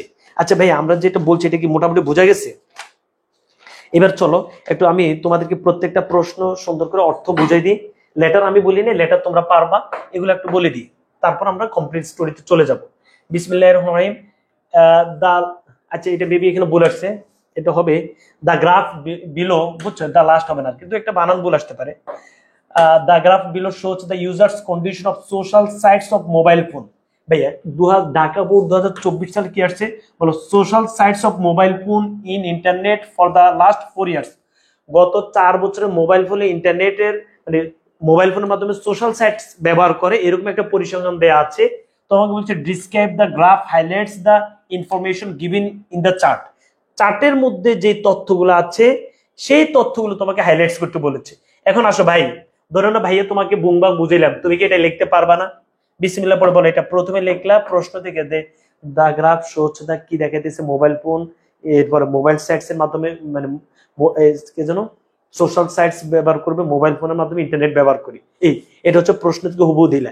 এবার তুমি ভাইয়া এই যে 2020 সালে কত পার্সেন্ট, এরপর 2021 সালে 2020 থেকে 21 কত বাড়ছে ইনক্রিজ টু, আবার ভাইয়া 2022 সাল 21 থেকে 22 কত ইনক্রিজ টু এত পার্সেন্ট, এরপর 2023 সালে এত পার্সেন্ট। এরপর তুমি বলো যে উই ক্যান কম্পেয়ার, ওইটা তো বলবা। এরপর হচ্ছে ভাই আমি হাইয়েস্ট পেলাম এটা, লোয়েস্ট পেলাম এটা, হয়ে গেছে না? এরপর তুমি কনক্লুড মানে শেষ লাইন লিখে দিবা। তাহলে টোটাল তোমাকে 80 শব্দ লিখতে বলছে, এবং এর থেকে অতিরিক্ত কি লেখা আছে এখানে বলো। মানে এখানে তুমি আমাকে বলো, ধরো না আমার বোঝানো হয়নি, এখানে আর কি আছে যে এটা অতিরিক্ত লিখতে হবে? মানে এমন কি আছে যেটা অতিরিক্ত তোমার লিখতে হবে, এটা সেটা কি? তোমাকে এই গ্রাফটা বুঝতে হবে যে গ্রাফটা হচ্ছে যে একটা চিত্র আঁকছে, জাস্ট সেটার আমি ভাষায় প্রকাশ করব, সেটা সংখ্যায় আছে ভাষায় প্রকাশ করবে, এই তো, সেটা তো আর কোনো কিছু না। তাহলে এটা বুঝলা? আচ্ছা 2 নম্বর প্রশ্ন ধরো, যাদের কাছে বোর্ড প্রশ্ন আছে, এবং এই পিডিএফটা একটু পরে দিয়ে দেওয়া হবে। Bismillahir Rahmanir Rahim. The graph below shows a student from different academic area who got themselves admitted into a public university last year. The left, আচ্ছা এটা হচ্ছে পাবলিক ইউনিভার্সিটিতে যারা ভর্তি হয় তাদের একটা পরিসংখ্যান দেওয়া আছে, তোমরা এটা সুন্দর করে পড়ে নেবা। আচ্ছা পাবলিক ইউনিভার্সিটি যারা ভর্তি হয়েছে। এরপরে প্রিয় শিক্ষার্থী বন্ধুরা, the pie chart shows the export sectors in Bangladesh that earn foreign currency. এই যে এটা হচ্ছে পাই চার্ট, এই পাই চার্টে জাস্ট ভাইয়া একবার এমনি বলে দিয়ে যাবো। পাই চার্টে বাংলাদেশের যে এক্সপোর্ট সেক্টর, রপ্তানি সেক্টরে বাংলাদেশের কোন সেক্টরে কোন বৈদেশিক মুদ্রা অর্জন করে, যে বাংলাদেশে যারা আছে তারা কোন সেক্টরে, যে বাংলাদেশ গার্মেন্টসে কত পার্সেন্ট, ম্যান পাওয়ারে কত পার্সেন্ট, টি ফিশ লেদার এগুলোতে 8%, আদার্সে 8%। টোটালি পাই চার্টের মাধ্যমে বাংলাদেশের বৈদেশিক মুদ্রা অর্জনের একটা পরিসংখ্যান দেওয়া আছে। এই প্রত্যেকটি বোর্ড প্রশ্ন। দ্য ইন্টারনেট ইউজার্স ফ্রম 2012 থেকে 2018, 2012 থেকে 2018 সালের ইন্টারনেট ব্যবহারকারীর পরিসংখ্যান দেওয়া আছে। এরপর ভাইয়া the graph shows the choice of profession by educated people in our country. Choice of profession মানে শিক্ষিত লোকের পেশা চয়েসের একটা পরিসংখ্যান দেওয়া আছে, যে কে কোন সেক্টরের কত পার্সেন্ট ভাইয়া এই যে মানে কোন সেক্টর কত পার্সেন্ট পছন্দ শিক্ষিত লোকদের। জাস্ট তুমি বলবা যে এই সেক্টর এত পার্সেন্ট, এই সেক্টর এত পার্সেন্ট, এই সেক্টর এত পার্সেন্ট। বুঝাইতে পেরেছি? ওই যে তখন তুমি কিন্তু ইন দ্য ইয়ার লিখবা না, তখন তুমি লিখবা যে ভাইয়া যে সেক্টর লিখবা। হ্যাঁ, তখন তুমি ভাইয়া ইন দ্য ইয়ার তুমি লিখবে ইন সেক্টর, তখন তুমি ইয়ার লিখবা না। জাস্ট শুধু ইয়ারের জায়গায় সেক্টর লিখে দিবা। শুধু হয়ে গেছে যে ইয়ারের জায়গায় সেক্টর লিখে দিবা, আর কিচ্ছু করা লাগবে না। আর এই যে ভাইয়া এখানে তো পরিসংখ্যান গুলো দেয়া আছে, তুমি এটা বলবা যে এই পরিসংখ্যান, এই সেক্টর এই পরিসংখ্যান, এই সেক্টরের পরিসংখ্যান, এই সেক্টরের পরিসংখ্যান, হাইয়েস্ট পরিসংখ্যান হচ্ছে এটা, লোয়েস্ট পরিসংখ্যান হচ্ছে এটা। সুতরাং আমরা এখানে এই জিনিসটা শেষ।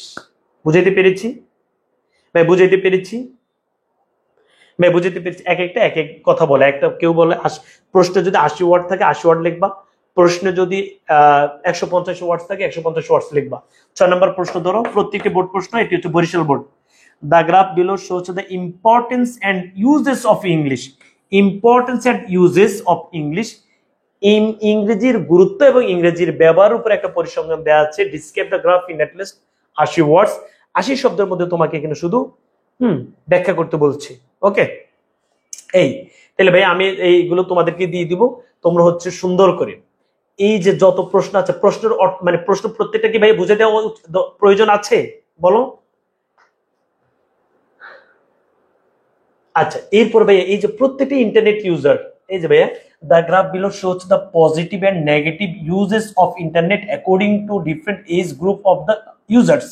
বিভিন্ন বয়সের, এই যে ভাই এজ দেওয়া যাচ্ছে, বিভিন্ন বয়সের যারা আছেন তারা হচ্ছে কারা পজিটিভ ভাবে ইন্টারনেট ইউজ করে এবং কারা নেগেটিভ ভাবে ইউজ করে, এরকম একটা পরিসংখ্যান দেওয়া আছে।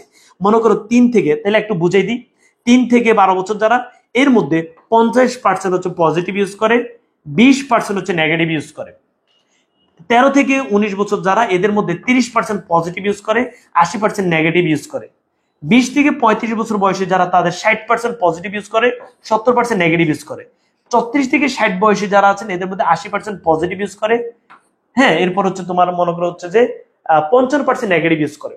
তাহলে এখানে তো সাল নাই, এখানে আছে কি বলতো বয়স, ইন দ্য এজ। তখন তুমি আর সাল দিবে না, তখন তুমি দিবে ইন দ্য এজ এটা, এবং এটার পার্সেন্টেজ এটা। আমার কথা কি বুঝছো? ওই প্রত্যেকটা ঘুরে ফিরে তুমি শুধু ইয়ারের জায়গা কি দিবে বলতো, এজ, যে ইন দ্য এজ এটা, এই বিষয়ে এত পার্সেন্ট, এই বিষয়ে এত পার্সেন্ট, এই বিষয়ে এত পার্সেন্ট, এটা পজিটিভ, এটা নেগেটিভ, এটাতে হাইস্ট লোয়েস্ট, শেষ। বুঝছি বুঝছি ওকে, আল্লাহ রব্দ সবাই বুঝছি। এরপর ভাই দা পাই চার্ট বিলো হচ্ছে remarks time spending on various activities. এই যে পাই চার্ট আমরা দেখতে পাচ্ছি, এটা হচ্ছে রিমার টাইম স্পেন্ডিং, রিমা কিভাবে সময় ব্যয় করে সেটির একটি পরিসংখ্যান দেয়া আছে।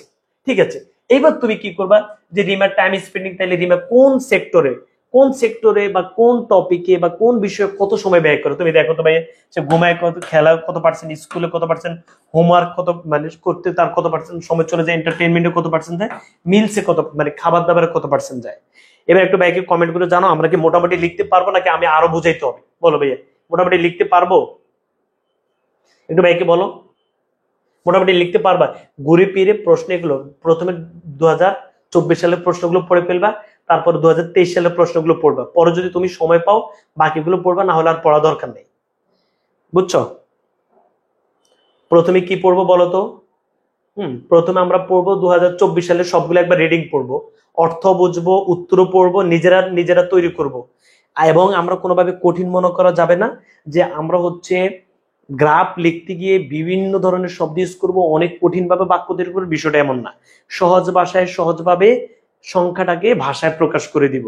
ঠিক আছে, তা 80 শব্দের মধ্যে তুমি এটা পারবে। তাহলে যেখানে সাল থাকবে এখানে হচ্ছে চয়েস অফ প্রফেশন, তাহলে তুমি দিবে যে এখানে হচ্ছে প্রফেশন, এটাতে 8%, family, business, government job, banking, research, teaching. এই ভাইয়াকে আরো বলবো, আল্লাহর মধ্যে সবাই এটা পারবো। তাহলে আমরা 2024 এবং 2023 প্রশ্নগুলো শেষ করবো। আমি আরেকবার দিচ্ছি, একটা উত্তর যদি ভাই তোমাদেরকে দেখাই দিই, দেখো 2000, এই যে ভাইয়া এখানে অনেক বড় করে উত্তর দেওয়া আছে, কিন্তু তোমাদের এত তো লাগবে না, জাস্ট আমাদের পড়ার জন্য এটা দেওয়া হচ্ছে, তোমরা তো অনেক ছোট করে লিখবা। দেখো তো এই যে চট্টগ্রাম বোর্ড 2024 সালে যেটা আসছে, কত ছোট করে লেখা হয়েছে না, এবং একদম সহজ ভাষায়। কঠিন যেটা লাগবে তুমি কোনো ধরনের সেটা ইউজ করার দরকার নেই, যা আছে মানে এটা এত এটা তো হচ্ছে তারা তাদের ভাষায় লিখছে, তুমি তোমার মতো করে একদম সহজে লিখে ফেলবা, কোনো সমস্যা নেই। তাহলে চলো আমি এবার সামারি দিয়ে দিচ্ছি গ্রাফ চার্টের। আশা করছি আমরা সবাই বুঝতে পেরেছি। আমরা হচ্ছে, তুমি যদি বলো ভাই তাহলে প্রত্যেকটি একই স্টাইলের প্রশ্ন, ইন্টারনেট মোট 5-6 ধরনের প্রশ্ন আমাদের থাকে, আমি সেটা বলে দিচ্ছি তোমরা, এবং এটাই দেখবা আমাদের 5-6 ধরনের প্রশ্ন থাকে। ওকে, আচ্ছা, আমাদের প্যাসেজের ক্লাসগুলো হবে গালিব মাহমুদ পেজে, তোমরা যারা পেজটি লাইক এবং ফলো দাও, লাইক এবং ফলো দিয়ে দাও। প্যাসেজ না পারলে তোমার মানে কোনোভাবে কোনো কিছু হবে না। আচ্ছা, তো ভাইয়া তো তোমাদেরকে মোটামুটি আল্লাহর রহমতে খেয়াল করো, আমরা বিকেল 5টা প্যাসেজ সুন্দর করে শেষ করেছি। কি কি প্যাসেজ শেষ করেছি? নেলসন ম্যান্ডেলা, ভ্যালেন্টিনা তেরেস্কোভা, এমরিগো এইচটিট স্যান্ড, এরপরে সিভিক এঙ্গেজমেন্ট, এরপর হচ্ছে ওয়াই এডুকেশন। এই 5টা প্যাসেজ শেষ করেছি। যারা সুন্দর করে ধরতে পেরেছে দেখবে যে এখান থেকে তো একটা থাকবেই। আচ্ছা, আজকে এখন আমি রাইটিং আমরা মাত্র শেষ করেছি লেটার। আমি সুন্দর করে ফরম্যাটটা বুঝিয়ে দিলাম, স্টাম্প বুঝিয়ে দিলাম, লেখা কিভাবে প্রথম লাইন এবং শেষ লাইনগুলো হবে সেটা বুঝিয়ে দিলাম। মাঝখান থেকে তুমি তোমার লাইনটা লিখবা। লেটার আমরা যেখানে আঁকবো তুমি চাইলে মার্জিন আঁকতে পারো, মার্জিন না কাটাই ভালো। মার্জিন না এঁকে পেজকে তুমি তোমার মতো করে পেন্সিল দিয়ে আঁকে নিবে, পেন্সিল দিয়ে এঁকে ওই আঁক তুমি পর আবার মুছাই ফেলতে পারো, তাইলে তোমার লেটারটা সুন্দর হবে। প্রথমে answer to the question number লিখে চোখ সুন্দর করে একটা ফরম্যাট অসাধারণ করে লেটার লিখবা, পরবর্তী পেজে স্টাম্পটা আঁকবা। ওকে, আচ্ছা এবার গ্রাফ চার্ট আমরা বললাম। গ্রাফ চার্টের বিষয়, যে গ্রাফ চার্ট যেখান থেকে আসুক সে বিষয়ে আমরা কিভাবে লিখবো। আচ্ছা গ্রাফ চার্ট বলবো, তাইলে আমাদের আজ রাত 10টা 30-এ আরো 5টা প্যাসেজের ক্লাস হবে। আবার আগামীকাল সকাল 10টা 30-এ আরো 5টা প্যাসেজের ক্লাস হবে। প্যাসেজের ক্লাসগুলো গালিব মাহমুদ পেজে হবে, গালিব মাহমুদ পেজ হবে। আগামীকাল বিকাল 3টে উইথ ক্লোজ উইদাউট ক্লোজের ক্লাস হবে। সন্ধ্যা 7টা 10-এ ফ্লো চার্ট সামারি এবং প্যাসেজ থেকে কিভাবে প্রশ্নের ক্লাস হবে। শুধু প্যাসেজের ক্লাসগুলো গালিব মাহমুদ পেজে হবে। চলো, গালিব মাহমুদ পেজটি আমরা দেখতে পাচ্ছি যে ভাইয়া এটা অবশ্যই আমরা সবাই লাইক ফলো দিয়ে রাখবো। এই চলো প্রিয় শিক্ষার্থী বন্ধুরা, আমরা আবার আমাদের গ্রাফ চার্টটি একটু বলে নিচ্ছি। কি কি বিষয় গ্রাফ আছে এক নজরে নিয়ে নাও তো। আমাদের টোটাল গ্রাফ আসে কি কি বিষয়। আমাদের এই পর্যন্ত যদি আমরা প্রত্যেকটি বোর্ড প্রশ্ন দেখবো, প্রত্যেকে তোমাকে ইন্টারনেট ইউজার্স পড়ে, তাই না? কারণ এটা ওই যে বেশি আসে, প্রায় বোর্ড দেখে যে এটাই আসে, কিন্তু ইন্টারনেট ইউজার ছাড়াও তুমি যে বিষয়গুলো পড়বা, তো শুধু তার ইন্টারনেট ইউজার আসে না, কি কি আসে তোমরা টোটাল গ্রাফ কত ধরেন সেটা বুঝছো। আমাদের আসে ইন্টারনেট ইউজার্স, আমাদের আসে ইন্টারনেট ইউজার্স 1। আমাদের আসে ভাইয়া যে একজন ইনকাম করে, ফ্যামিলির যে ইনকাম, ফ্যামিলির ইনকাম করে সেটি হচ্ছে কোথায় কোন সেক্টরে কত খরচ করে। দ্বিতীয় হচ্ছে ভাইয়া এডুকেটেড পিপল যারা আছেন, এডুকেটেড পিপল যারা আছেন তারা হচ্ছে তাদের প্রফেশন কোন কোন ক্ষেত্রে পছন্দ করেন। 4 নাম্বার হচ্ছে আমাদের এনভায়রনমেন্ট, যে পলিউশন হচ্ছে সেক্ষেত্রে কোন কোন সেক্টরের কারণে পলিউশন হচ্ছে। হ্যাঁ, এরপরে 5 নাম্বার হচ্ছে ভাইয়া যে একজন স্টুডেন্ট, হ্যাঁ সে হচ্ছে তোমার তার সময়গুলোকে কিভাবে ব্যয় করে। একজন স্টুডেন্ট সে তার সময়গুলোকে কিভাবে ব্যয় করে। এই 5-6টা বিষয় আমরা সুন্দর করে যদি জানিনি, ইনশাল্লাহ আমাদের কমন চলে আসবে। ভাই বুঝাইতে পেরেছি? ওকে, আল্লাহর মতো সবাই বুঝছো। চলো তাহলে আমরা আরেকবার একটু সামারি দিচ্ছি যে আমাদের যে কোনো গ্রাফে 3 ধরনের অংশ থাকবে। কয়টা অংশ? গ্রাফে 3 ধরনের অংশ থাকবে। প্রথমটা হবে টপিক সেন্টেন্স, মাঝখানে হবে ব্যাখ্যা, শেষেরটা হবে কনক্লুডিং সেন্টেন্স। কিন্তু এটা তো তুমি পয়েন্ট আকারে লিখবা না, এটা হচ্ছে তুমি তোমার মতো করে লিখবা, কিন্তু এক প্যারায় লিখে ফেলতে হবে। তাহলে টপিক সেন্টেন্স আমরা কিভাবে দিব? টপিক সেন্টেন্স আমরা দিব একদম হুবহু প্রশ্ন থেকে আমরা দিয়ে দিব। কোথায় থেকে দিব ভাইয়া? টপিক সেন্টেন্স আমরা প্রশ্ন থেকে দিব। তারপর আমরা সুন্দর করে ভাইয়া এই ব্যাখ্যা শুরু করে দিব যে in the year, the number অথবা দা রেট। এরপর তুমি ইয়ার না হলে ইন দ্য প্রফেশন বা ইন দ্য সেক্টর অথবা ইন, মানে যেটি যে বিষয়টা থাকবে প্রশ্নে। অনেক প্রশ্ন তার ইয়ার থাকবে না, ইয়ার না থেকে যেটা থাকবে তুমি লিখবা। এই লাইনটা বুঝলেই তো তুমি আর কোনো লেখার সমস্যা হয় না, যে in the year, the number অথবা দা রাইট, দা পার্সেন্টেজ লিখে এই বিষয়টা ওয়াজ অনলি এত পার্সেন্ট, হ্যাঁ ফর দ্য নেক্সট ইয়ার অথবা নেক্সট টপিক অথবা নেক্সট সেক্টর অথবা নেক্সট যেটা থাকবে নেক্সট ম্যাটার যা হবে সেটা লিখে, যে মানে সেটার নাম লিখবে, লিখে নাম্বার রেট কত ছিল সেটা লিখবা। প্রত্যেকটা জিনিসের তো রেট আছে, পার্সেন্টেজ আছে, নাম্বার আছে। এক সালের সাথে কম্পেয়ার করবা, কম্পেয়ার করে তুমি বেশি পেয়েছো তাহলে ইনক্রিজ টু, কমাই গেলে রিডিউস টু লিখবা, যেটা পেয়েছো সেটা লিখবা। এরপর হাইয়েস্ট লোয়েস্ট লিখবা। এটা কি পারা যাবে না ইনশাল্লাহ? তাহলে সবাই একবার দেখে না, আমি তো পিডিএফ তোমাদেরকে দিয়ে দিব, নিজের মতো করে একটু ভাই লিখে নিবে। আশা করছি সবাই বুঝছো। আচ্ছা যাক, আলহামদুলিল্লাহ সবাই বুঝছো। ওকে চলো এখন আমরা কমপ্লিটিং স্টোরিতে যাব। সবাই একটু ধরো কমপ্লিটিং স্টোরি। কয়টা বাজছে? 8:15। আমরা 20 মিনিটের ভিতর কমপ্লিট স্টোরি শেষ করে তোমাদেরকে সময় দিব, তোমরা হচ্ছে ভালো মতো একটা পড়া দিবে, এটা ঠিক আছে? আচ্ছা, কমপ্লিটিং স্টোরি আমরা যেটি করব, কমপ্লিটিং স্টোরি আমাদের 2 ধরনের আসবে। একটা হচ্ছে আমাদের ট্র্যাডিশনাল, আর একটা হচ্ছে আমাদের ক্রিয়েটিভ, মানে নিজ থেকে দিতে হবে। ওই যে আমরা বাংলা দ্বিতীয় পত্রে যেটি পড়ছি খুদে গল্প। এখন এই কমপ্লিটিং স্টোরি আমরা যেটি করব, আমরা দেখি যে বেশিরভাগ আমাদের যেটি আসে, বেশিরভাগ আমাদের যে ট্র্যাডিশনাল স্টোরিগুলো আসে। তো এই ক্ষেত্রে ভাইয়া তুমি যেটি করবা, একটু 2-1টা নিয়ম জানবে, এটা কোনো নিয়ম না, তারপরে বলছি 2-1টা নিয়ম আমরা যেটি জানবো সেটি হচ্ছে কমপ্লিটিং স্টোরি আমাদের পাস্ট টেন্সে লিখতে হবে। জাস্ট এটা জানো যে কমপ্লেনিং স্টোরি কোন টেন্সে লিখতে হবে, পাস্ট টেন্সে লিখতে হবে। চলো আমরা ট্র্যাডিশনাল গুলো একটু সুন্দর করে বলে দিচ্ছি। নিয়মগুলো যদি তোমাকে বলি একটু শোনো। বিসমিল্লাহির রহমানির রহিম। প্রশ্নে পত্রে সাধারণত একটি পরিচিত অথবা অপরিচিত গল্পের অংশ বিশেষ থাকে, সেটা পরিচিত হতে পারে এবং অপরিচিত হতে পারে। হ্যাঁ, এরপর হচ্ছে আউটলাইন্স দেওয়া থাকে। প্রদত্ত অংশ বিশেষ অনুসারে সহজ ও সাবলীল ভাষা গল্পটি লিখতে হবে, কঠিন কোনো কিছু লিখবে না। তুমি যে যে আমি খাই, আমি যাই, এই ধরনের বাক্য তৈরি করতে পারো না, ওইটাও তুমি এইভাবে বাক্য, সহজ সহজ বাক্য, ছোট ছোট বাক্য দিয়ে স্টোরিগুলো লিখে ফেলবা। এই জিনিসটা বোঝা না বোঝার কারণে অনেক পোলাপান ইংরেজি মোটামুটি পারে কিন্তু কমপ্লিট স্টোরি লিখতে পারে না। বলো, গালিব বলছে ছোট ছোট বাক্য দিয়ে স্টোরিগুলো লিখে ফেলবো। গল্পের শুরুতে একটি টাইটেল বা শিরোনাম অবশ্যই দিতে হবে, এটা অবশ্যই অবশ্যই দিতে হবে। কমপ্লিটিং স্টোরিতে আমাদেরকে অবশ্যই একটা শিরোনাম দিতে হবে। গল্পটি মূলত পাস্ট টেন্সে লিখতে হবে, যেহেতু গল্পটি হচ্ছে অতীত কোন কাহিনী, অতীত কাহিনী মানে তো পাস্ট টেন্স। আচ্ছা, এরপর প্রিয় শিক্ষার্থী বন্ধুরা, গল্প যেভাবে লেখা হোক না কেন এর মধ্যে একটি মানে তুমি যে গল্পটি লিখছো আন্দাজে লেখা লিখবা না, এটিও ভাই 100 থেকে 150 শব্দের মধ্যে লিখে ফেলবা। অনেক কিছু লিখতে হবে। বিষয়টা আমরা এই জিনিসটা না বোঝার কারণে আমরা হচ্ছে ইংরেজিতে কম মার্ক পাই, যে ভাইয়া কমপ্লিট স্টোরি কি আমরা অনেক পেজ লিখতে হবে না, ওই 1-1.5 পেজের মধ্যে সুন্দর করে 1.5 পেজের মধ্যে 2 পেজের মধ্যে আমরা ছোট্ট করে সাজিয়ে লিখে ফেলবো সুন্দর একটা কাহিনী, যেখানে একটা শিক্ষা থাকবে। গল্পের যেখানে সম্ভব ডেরিক স্পিচ আছে, এটা তোমাদের লাগবে না।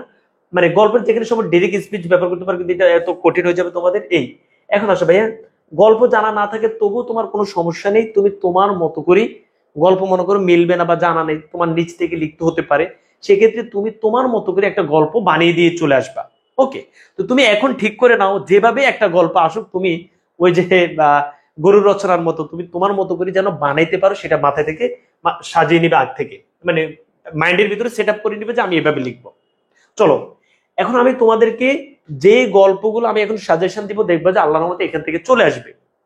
তো এই গল্পগুলোর আমি এখন তোমাদেরকে বলবো, এগুলো সুন্দর করে শুনবা। এই গল্পগুলোর উত্তর দিয়ে দিয়েছি, বাংলা অর্থ দিয়ে দিয়েছি, সুন্দর করে পড়ে নিবে।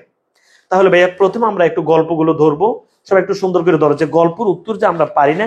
প্রথমে যে money can not bring happiness, এই গল্পটা কি? অনেকেই এই গল্পগুলো আমরা বলে গেছি, একটু ভাইয়া সবাই লিখিনি, তাহলে হয়তো তোমার কাহিনীটা সহজ হবে। আমি এখানে লিখছি মানি can not bring happiness, but তোমাদের বোর্ড কোশ্চেন 24-23 যেভাবে আসছে সুন্দর করে আমি সেগুলো একদম এই যে ভাই এইভাবে দিয়ে দিয়েছি, যে ভাই King Lear and his daughters, helpful dove and grateful ant, a liar cowboy, প্রত্যেকটা আমি দিয়ে দিচ্ছি। সুন্দর করে একবার রিডিং পড়ে নিবে, তাহলে তোমার হয়ে যাবে। চলো এখন আমরা স্টোরিগুলো একবার জেনে নিই সুন্দর করে, বাইরে থেকে শোনো। আমি তো গ্রাফ বুঝাই দিয়েছি, তুমি যদি না বুঝো তাহলে আমি খুব কষ্ট পাবো। আমি বলছি যেভাবে আসুক তুমি এইভাবে প্রথম লাইন প্রশ্ন থেকে লিখবা, পরবর্তী লাইন ইন দ্য ইয়ার, এরপর তুমি কম্পেয়ার করবা, কম্পেয়ার করে প্রথমটা পাইলে মানে বাড়তে হলে ইনক্রিজ টু, কমলে রিডিউস টু, এরপর তুমি হাইয়েস্ট লোয়েস্ট লিখবা। 80 শব্দ, তুমি তো আমাকে বিশ্বাস করো না, প্রশ্নে তো লেখা আছে 80 শব্দ, তো এর বাইরে 80 শব্দ লিখতে কয় বাক্য লাগে? বুঝো নাই? পারা যাবে না ইনশাল্লাহ? ওকে, কঠিন ওয়ার্ড ইউজ করার দরকার নেই, সবাই শুধু হিন্টস লিখিল যে money can not bring happiness. এখানে কাহিনীটা কি ঘটেছে? কাহিনীটা ঘটছে একজন মুচি ছিলেন, সবাই দ্রুত এটা লিখে ফেলো, অনেকে গল্পগুলো ভুলে গেছো। মানি ক্যান নট ব্রিং হ্যাপিনেস, একজন মুচি ছিল এবং এখানে একজন ধনী ব্যাংকার ছিলেন, ধনী ব্যাংকার। আচ্ছা, এই কাহিনীটা তুমি যতটুকু পারো ছোট ছোট বাক্য দিয়ে মোটামুটি লিখে আসবা, ছেড়ে আসবা না, এগুলোই আসবে, এটা মাথায় রাখবে। যে পরের দিন পরীক্ষা দিয়ে আসবে ভাইয়া আমার এটা আসছে, ভাইয়া আমার এটা আসছে। মানি ক্যান নট ব্রিং হ্যাপিনেস, একজন মুচি ছিলেন এবং একজন ধনী ব্যাংকার ছিলেন। ধনী ব্যাংকার মুচির কাছে প্রথম দিন এসে তার খোঁজ খবর নিয়েছেন, তাকে জিজ্ঞেস করেছেন তুমি কিভাবে চলো, কত টাকা ইনকাম করো? সে বলছে এত টাকা। শান্তিতে আছে, বলছে এত টাকা দিয়ে কিভাবে চলো? পরের দিন আবার ধনী ব্যাংকার আসছে, এসে ধনী ব্যাংকার মুচিকে কিছু টাকা দিয়েছেন। মুচি সেই টাকাগুলো বাড়িতে নিয়েছেন, নিয়ে মুচি খুব টেনশন আছেন কোথায় রাখবেন। পরে একটা মনে করো যে ওই যে একটা ব্যাংকে ধরনের রাখছে, হ্যাঁ কুটিতে রাখছে অথবা ব্যাংকে রাখছে, কিন্তু তার কোনো ঘুমে আসে না। তো ঘুম আসে না, এই যে টাকার টেনশনে টাকা যদি চুরি হয়ে যায়, পরে সে আবার ধনী ব্যাংকারকে টাকা ফিরিয়ে দিয়েছে। কেন ফিরিয়ে দিয়েছে? যে তার ঘুম আসে না, তার এই টাকার কারণে তার শান্তি চলে গেছে। সেখান থেকে হচ্ছে মানি ক্যান নট ব্রিং হ্যাপিনেস, টাকা সুখ আনে না। ওকে, আচ্ছা তাহলে ভাইয়া এখানে হিন্টস লিখে রাখো, যদি আনকমন আসে তখন তোমাকে মানে আনকমন কি, তুমি তো গল্পটা জানতে হবে, গল্প না জানলে লিখবে কিভাবে? তাহলে আমি বললে হয়তো তোমরা নিজেরা এখন এই যে ভাই আমি 20-25টা গল্প বলবো, তোমরা নিজেরা পড়লে হয়তো অনেকক্ষণ সময় চলে যাবে, বাট আমার থেকে শুনো যে money can not bring happiness কাহিনীটি হচ্ছে একজন মুচি আর একজন ধনী ব্যাংকার, শেষ। এরপর আমরা যেটি দেখবো সেটি হচ্ছে অনেস্টি অফ এ বয় অথবা গার্ল। এটা কি হয়েছে, একটা ছেলে অথবা একটা মেয়ে ছিল, লিখে তুমি আমার কথা শুনো, জাস্ট লিখে রাখো যে একজন ছেলে এবং একজন মেয়ে, ছেলে আসতে পারে মেয়ে আসতে পারে। তো একজন ব্যক্তির মানিব্যাগ হারানো গেছে, ছেলেটি বা মেয়েটি মানিব্যাগটি পেয়েছে, মানিব্যাগের ভিতরে পরিচয় পত্র ছিল। তো ছেলেটি বা মেয়েটি পরিচয় মানিব্যাগ পেয়ে ওই ব্যক্তির খোঁজ নিয়ে ওই ব্যক্তির বাড়িতে মানিব্যাগটি নিয়ে গেছে। লোকটি খুশি হয়ে এই ছেলেটিকে বা মেয়েটিকে পুরস্কৃত করতে চেয়েছিলেন, বাট ছেলেটি বা মেয়েটি পুরস্কার নিতে চায়নি। লোকটি খুশি হয়ে ছেলেটি বা মেয়েটির শিক্ষকদের কাছে এর প্রশংসা করেছেন। ফলে এই যে ছেলেটি বা মেয়েটি শিক্ষা প্রতিষ্ঠান এবং এলাকাতে অনেক বেশি সম্মানিত হয়েছে। এই কারণে সততাই সর্বোত্তম, অনেস্টি অফ এ বয় মানে একজন সৎ বালকের কাহিনী, একজন সৎ বালিকার কাহিনী, এই হচ্ছে কাহিনী। তাহলে মনে রাখবা যে এখানে কি, যে একটা ছেলে এবং হচ্ছে একজন লোকের মানিব্যাগ হারানো গেছে, মানিব্যাগের ভিতরে পরিচয় পত্র ছিল, সে দিতে গিয়েছে। এই অ্যান আন্ট অ্যান্ড এ ডাব, একটা পিঁপড়া এবং একটা ঘুঘু, একটা পিঁপড়া এবং একটা ঘুঘু। একটা পিঁপড়া পানিতে পড়ে গেছে। একটা পিঁপড়া কোথায় পড়ে গেছে ভাইয়া? একটা পিঁপড়া পানিতে পড়ে গেছে, হ্যাঁ। এবং একটা ঘুঘু পিঁপড়াকে কষ্টের মধ্যে দেখে, পানিতে পড়ে দেখে ঘুঘু তার ওই যে ঠোঁট দিয়ে পিঁপড়াকে পানি থেকে উদ্ধার করেছে। তো এই যে পিঁপড়ার উপকার করেছে ঘুঘু, পরবর্তীতে একদিন ঘুঘুকে একজন শিকার করবে। তো ঘুঘুকে যখন শিকার করবে তখন ওই পিঁপড়াটা এটা বুঝতে পেরে পিঁপড়াটা ঘুঘুর ইয়াতে কামড় দিয়েছে, পায়ে কামড় দিয়েছে, ফলে আর ঘুঘুর শিকার হয়নি। এই যে প্রথমে পিঁপড়ার উপকার করেছে ঘুঘু, পরে ঘুঘু পিঁপড়ার উপকার করেছে। এটা হচ্ছে আন্ট অ্যান্ড ডাব। আর একটা আসবে আমাদের যে আন্ট এবং গ্রাস হোপার, পিঁপড়া এবং ফড়িং। যদি এখানে ডাব না এসে যদি গ্রাস হোপার আসে, মানে পিঁপড়া এবং ফড়িং আসে, তখন আমি কি করব, যে পিঁপড়া ছিল পরিশ্রমী আর ফড়িং ছিল অলস। ভাই আবার বলছি, যদি আন্ট এবং ডাব না এসে যদি তুমি দেখো যে আন্ট এবং গ্রাস হোপার, যে পিঁপড়া ছিল পরিশ্রমী আর তোমার ফড়িং ছিল কি অলস। তো পিঁপড়া গ্রীষ্মকালে তার সকল কি করছে, খাদ্যগুলো অনেক পরিশ্রম করে সংগ্রহ করে রাখছে, কিন্তু ফড়িং সেটি করেনি। তো এখান থেকে যেটি হচ্ছে যে অলসতার কারণে সে হচ্ছে পরবর্তীতে যে মানে এইটা তো আমরা দেখি যে পিঁপড়ারা কি করে, গ্রীষ্মকালে খাদ্য সংগ্রহ করে এবং বৃষ্টির সময় শীতের সময় সেগুলোই খায়। তো ফড়িং এটা করেনি, খাদ্য সংগ্রহ করেন, সে গান গেয়ে গিয়ে অলসভাবে সময় কেটে দিয়েছে। এই এরপর dress doesn't make a man great. এটা আমরা কি জানি, যে আমরা শেখ সাদী সম্পর্কে জানি, যে সে ইরানের শেখ সাদী, এটা লিখে ফেলেছে ভাই, ইরানের শেখ সাদী, এটা লিখবে dress doesn't make a man great. ইরানের শেখ সাদী, বিসমিল্লাহির রহমানির রহিম। ইরানের শেখ সাদীর কি হয়েছে, ইরানের শেখ সাদীর মানে ইরানের রাজা শেখ সাদীকে দাওয়াত দিয়েছেন। তো ইরানের রাজার কাছে সে যেতে চাচ্ছেন, পথিমধ্যে সে একজন ধনীর বাড়িতে গিয়েছিলেন, কিন্তু ওই ধনী লোকটি শেখ সাদীর জামা কাপড় দেখে তাকে ওইভাবে আপ্যায়ন করেনি। যে এখান থেকে বের হয়ে সে আবার ইরানের রাজার কাছে গিয়েছিলেন, রাজা তাকে উত্তম পোশাক সহ সবকিছু দিয়েছেন। পরে শেখ সাদী আবার যখন উত্তম পোশাক পরিধান করে যখন ওই ধনী ব্যক্তির বাড়ি দিয়ে আসছেন, বাড়িতে ঢুকার পর সে অনেক বেশি আপ্যায়ন করেছে, খাওয়া দিয়েছে। পরে শেখ সাদী কি করেছেন, খাওয়াগুলো জামার পকেটে ঢুকিয়েছেন। বলছেন, তো ধনী লোকটি বলছেন, আপনি কি করছেন, আপনি খাওয়াগুলো পকেটের ভিতরে নিচ্ছেন কেন? বলছে যে আপনি তো আমাকে খাওয়াননি, জামাকে খাওয়াইছেন, এ কারণে আমি জামাকে দিচ্ছি। এই তাহলে এটা হচ্ছে dress does make a man great, পোশাক মানুষকে গ্রেট করতে পারে না। What is play to one is death to another. আচ্ছা, what is play to one, একজনের কাছে যেটি খেলা, ইজ ডেথ টু অ্যানাদার, অন্যজনের কাছে সেটি মৃত্যু।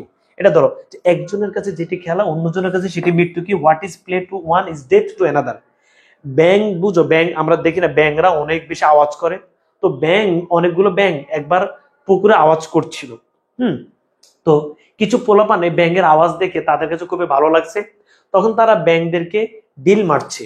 এই যে ব্যাঙদেরকে তারা ডিল মারছে, ডিল মারার কারণে ব্যাঙগুলো আওয়াজ করতে পারছে না, তাদের স্বাভাবিক জীবনযাপন কষ্ট হচ্ছে এবং অনেক ব্যাঙ মারা যাচ্ছিল।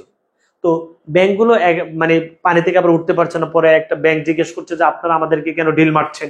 হ্যাঁ, তো বলছে যে আমরা আপনাদেরকে ডিল মেরে আনন্দ পাচ্ছি।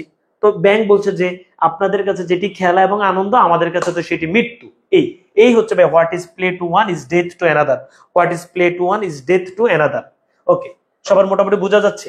The judgment of a wise জাজ, এই স্টোরিগুলো আসবে ভাইয়া ইনশাল্লাহ। The judgment of a wise জাজ, আমি একটু দ্রুতই বলবো, সবাই একটু খেয়াল করো। যে একবার এক মালিকের অলংকার চুরি করেছে, the judgment of a wise জাজ, যে বিচারক, জ্ঞানী বিচারকের বিচার, the judgment of a wise জাজ। একবার এক জ্ঞানী বিচারকের, একবার এক মালিকের অলংকার চুরি হয়েছে, পরে জ্ঞানী বিচারক যে সেটার বিচার করবেন। পরে জ্ঞানী বিচারক যারা চাকর ছিলেন তাদের সবাইকে, বাড়ির যারা চাকর ছিলেন তাদের সবাইকে জ্ঞানী বিচারক লাঠি দিয়েছেন, সবাইকে একটা একটা লাঠি দিয়েছেন এবং বলেছেন যে চুরি করেছে তার লাঠিটি 1 ইঞ্চি বড় হয়ে যাবে, বা 1 ফুট বড় হয়ে যাবে, বা একটু বড় হয়ে যাবে। পরে যারা চুরি করে নেই তারা কোনো টেনশন করে না, তারা লাঠি ধরে নেই, তারা যেভাবে আছে ছিল সেভাবে নিয়ে আসছে। কিন্তু যে চুরি করেছে সে লাঠিটি একটু কেটে এনেছে, এখান থেকে চোর ধরা পড়ে গেছে। তাহলে আমরা জাজমেন্ট মানে জ্ঞানী লোকের বিচার আমরা বুঝতে পেরেছি।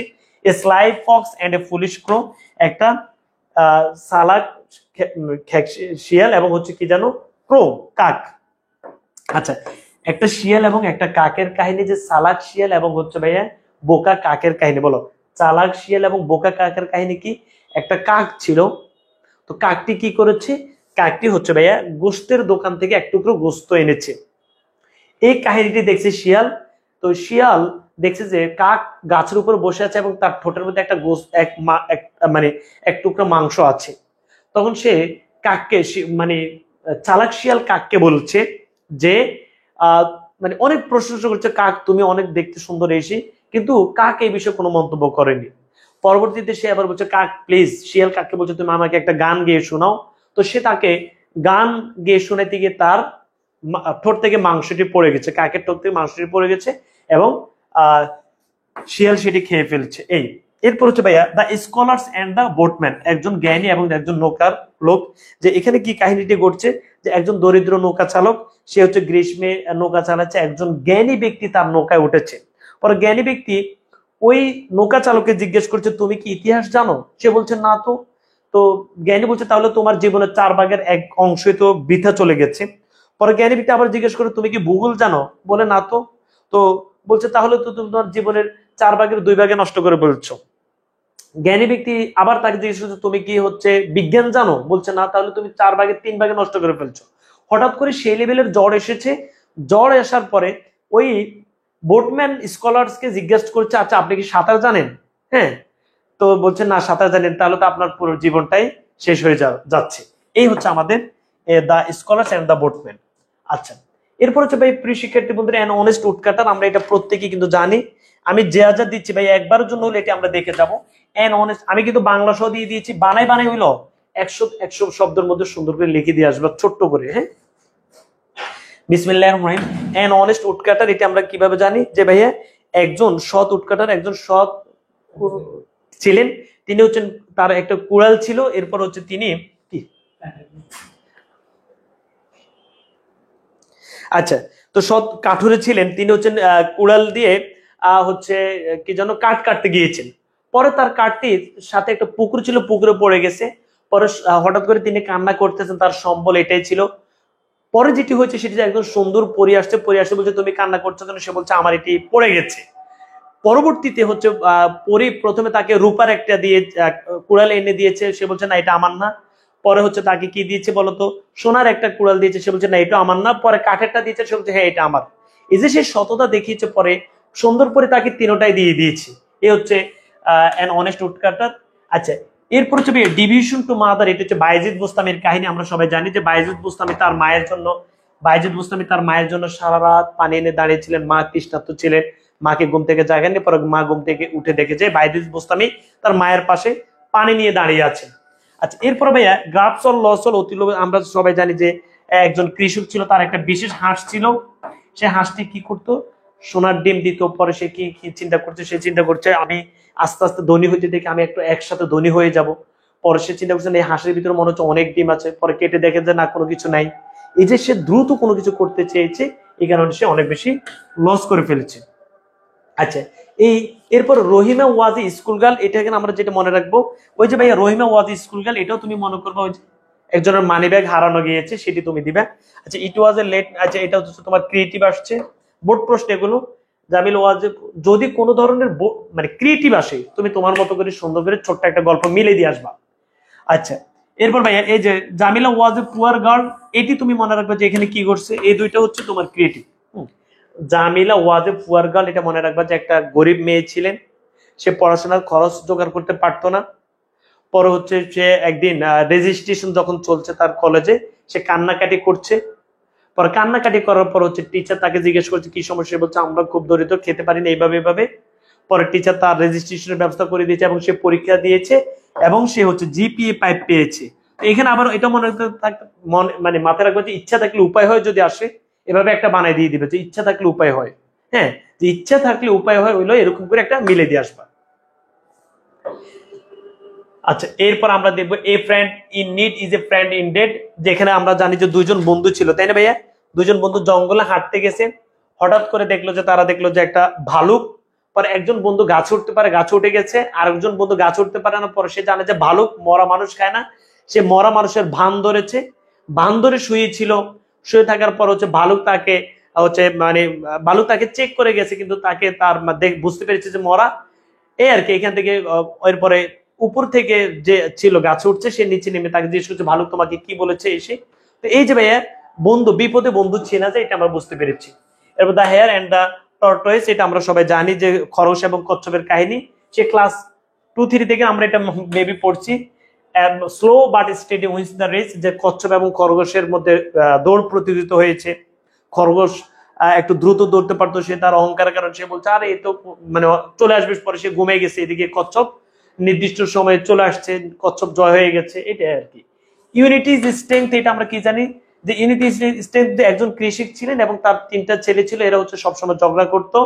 তো তিনি বড় ছেলেকে ডেকে বলছেন একটা লাঠি আনো, লাঠি আনছে। হ্যাঁ, অনেকগুলো লাঠি আনছে, সবাইকে ভাঙতে দিয়েছে, সবাই ভাঙতে পারেনি। পরে এবার একটা একটা করে দিয়েছে, সবাই ভাঙতে পারে। পরে বুঝাইতে চাইছেন যে সবাই যদি একসাথে থাকে তাহলে আর তাদের কোনো সমস্যা হবে না। The lion and the mouse, আমরা যেটা জানি সিংহ এবং ইঁদুরের কাহিনী, আমরা যেটা জানি যে ইঁদুরের মানে ইঁদুর একটা সিংহের মানে ওই যে সিংহের পিঠে উপরে পড়ছে। পরে সিংহ তাকে ওই যে উপকার করেছে, উপকার করার পর হচ্ছে এই ইঁদুরটি একবার লায়ন কি হচ্ছে সিংহ কি হচ্ছে সিংহ একবার জাল আটকে গেছে। পরে ইঁদুর আবার যে সিংহকে কি করেছে, সিংহর ওই যে জাল কেটে দেওয়ার কারণে সে হচ্ছে আর জালে আটকেনি, মানে একজন একজনের উপকার করেছে। King layer and his daughters, এটি হচ্ছে কি যে ভাইয়া যে একজন রাজা ছিলেন লেয়ার এবং তার 3টা মেয়ে ছিলেন। একজন রাজা ছিলেন লেয়ার এবং তার ডটার্স মানে তার 3টা মেয়ে ছিল। ওই 3টা মেয়ের নাম হচ্ছে ভাইয়া যেন কি গরনীল, এরপর হচ্ছে রেগান এবং হচ্ছে কর্ডোলিয়া না। এই 3টা মেয়ে তোমরা একটু পড়ে নিবে, যে নামগুলো একটু লিখে নাও। 3টা মেয়ের নাম ছিল হচ্ছে গরনীল, যদি এটা আসে গরনীল রেগান,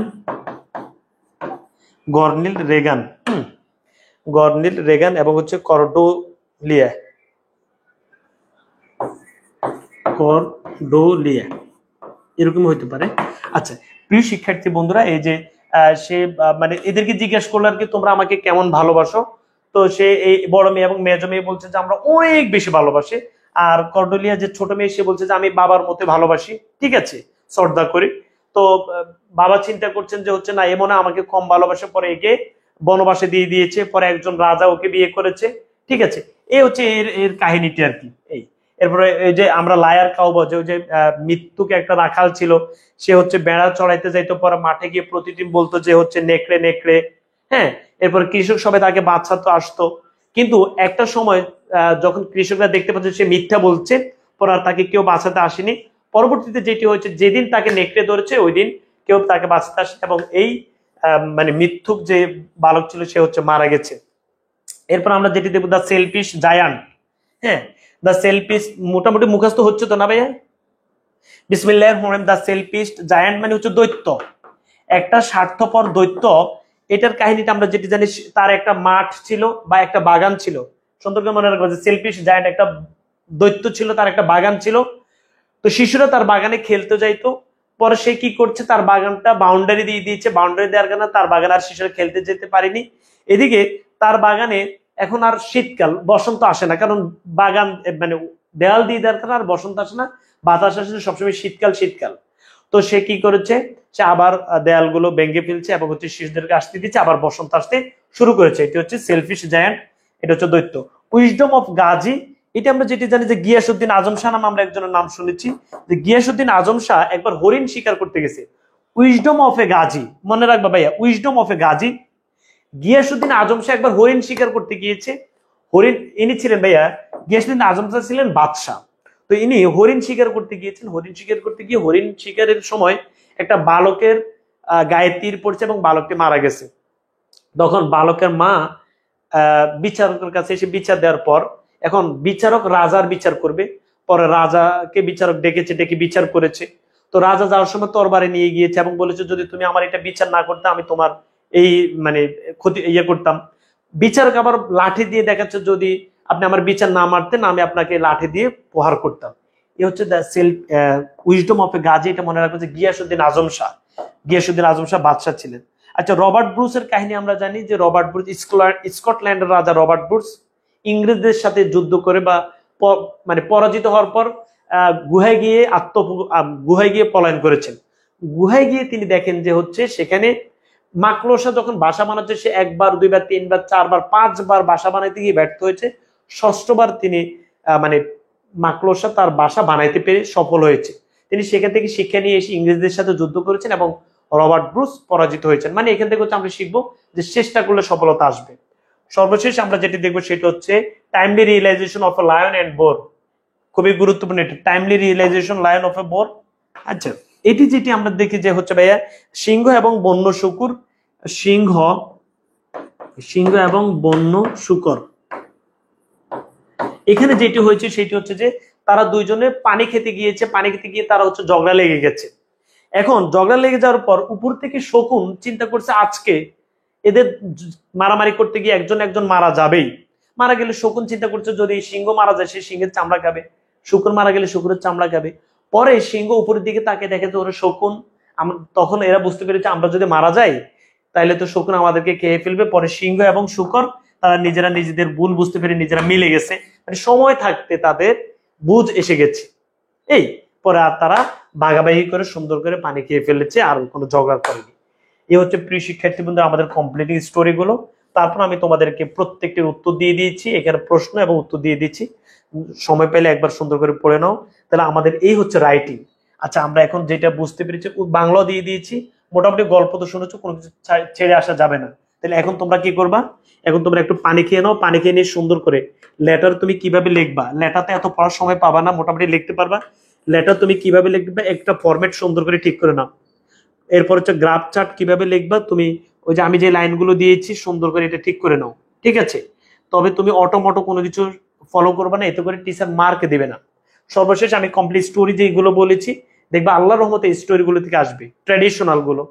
যদি যে দুই তিনটা বোর্ডে ট্র্যাডিশনাল আসবে না, ক্রিয়েটিভ আসবে, তখন তোমার জন্য মনে করো যে ঈদের উপরে শুক্রবার, মানে ঈদ আবার শুক্রবার একই দিনে, তখন তুমি যেটি করবে সেটি হচ্ছে তুমি তোমার মতো করে ইংরেজিতে কয়েক সুন্দর করে লিখে আসবে, যে মানে তারা যে লাইন দিয়েছে সেটার সাথে তুমি তোমার সাথে তোমার এক বন্ধুর কাহিনী সুন্দর করে মিলে সেখান থেকে একটা শিক্ষা বের করে নিবে।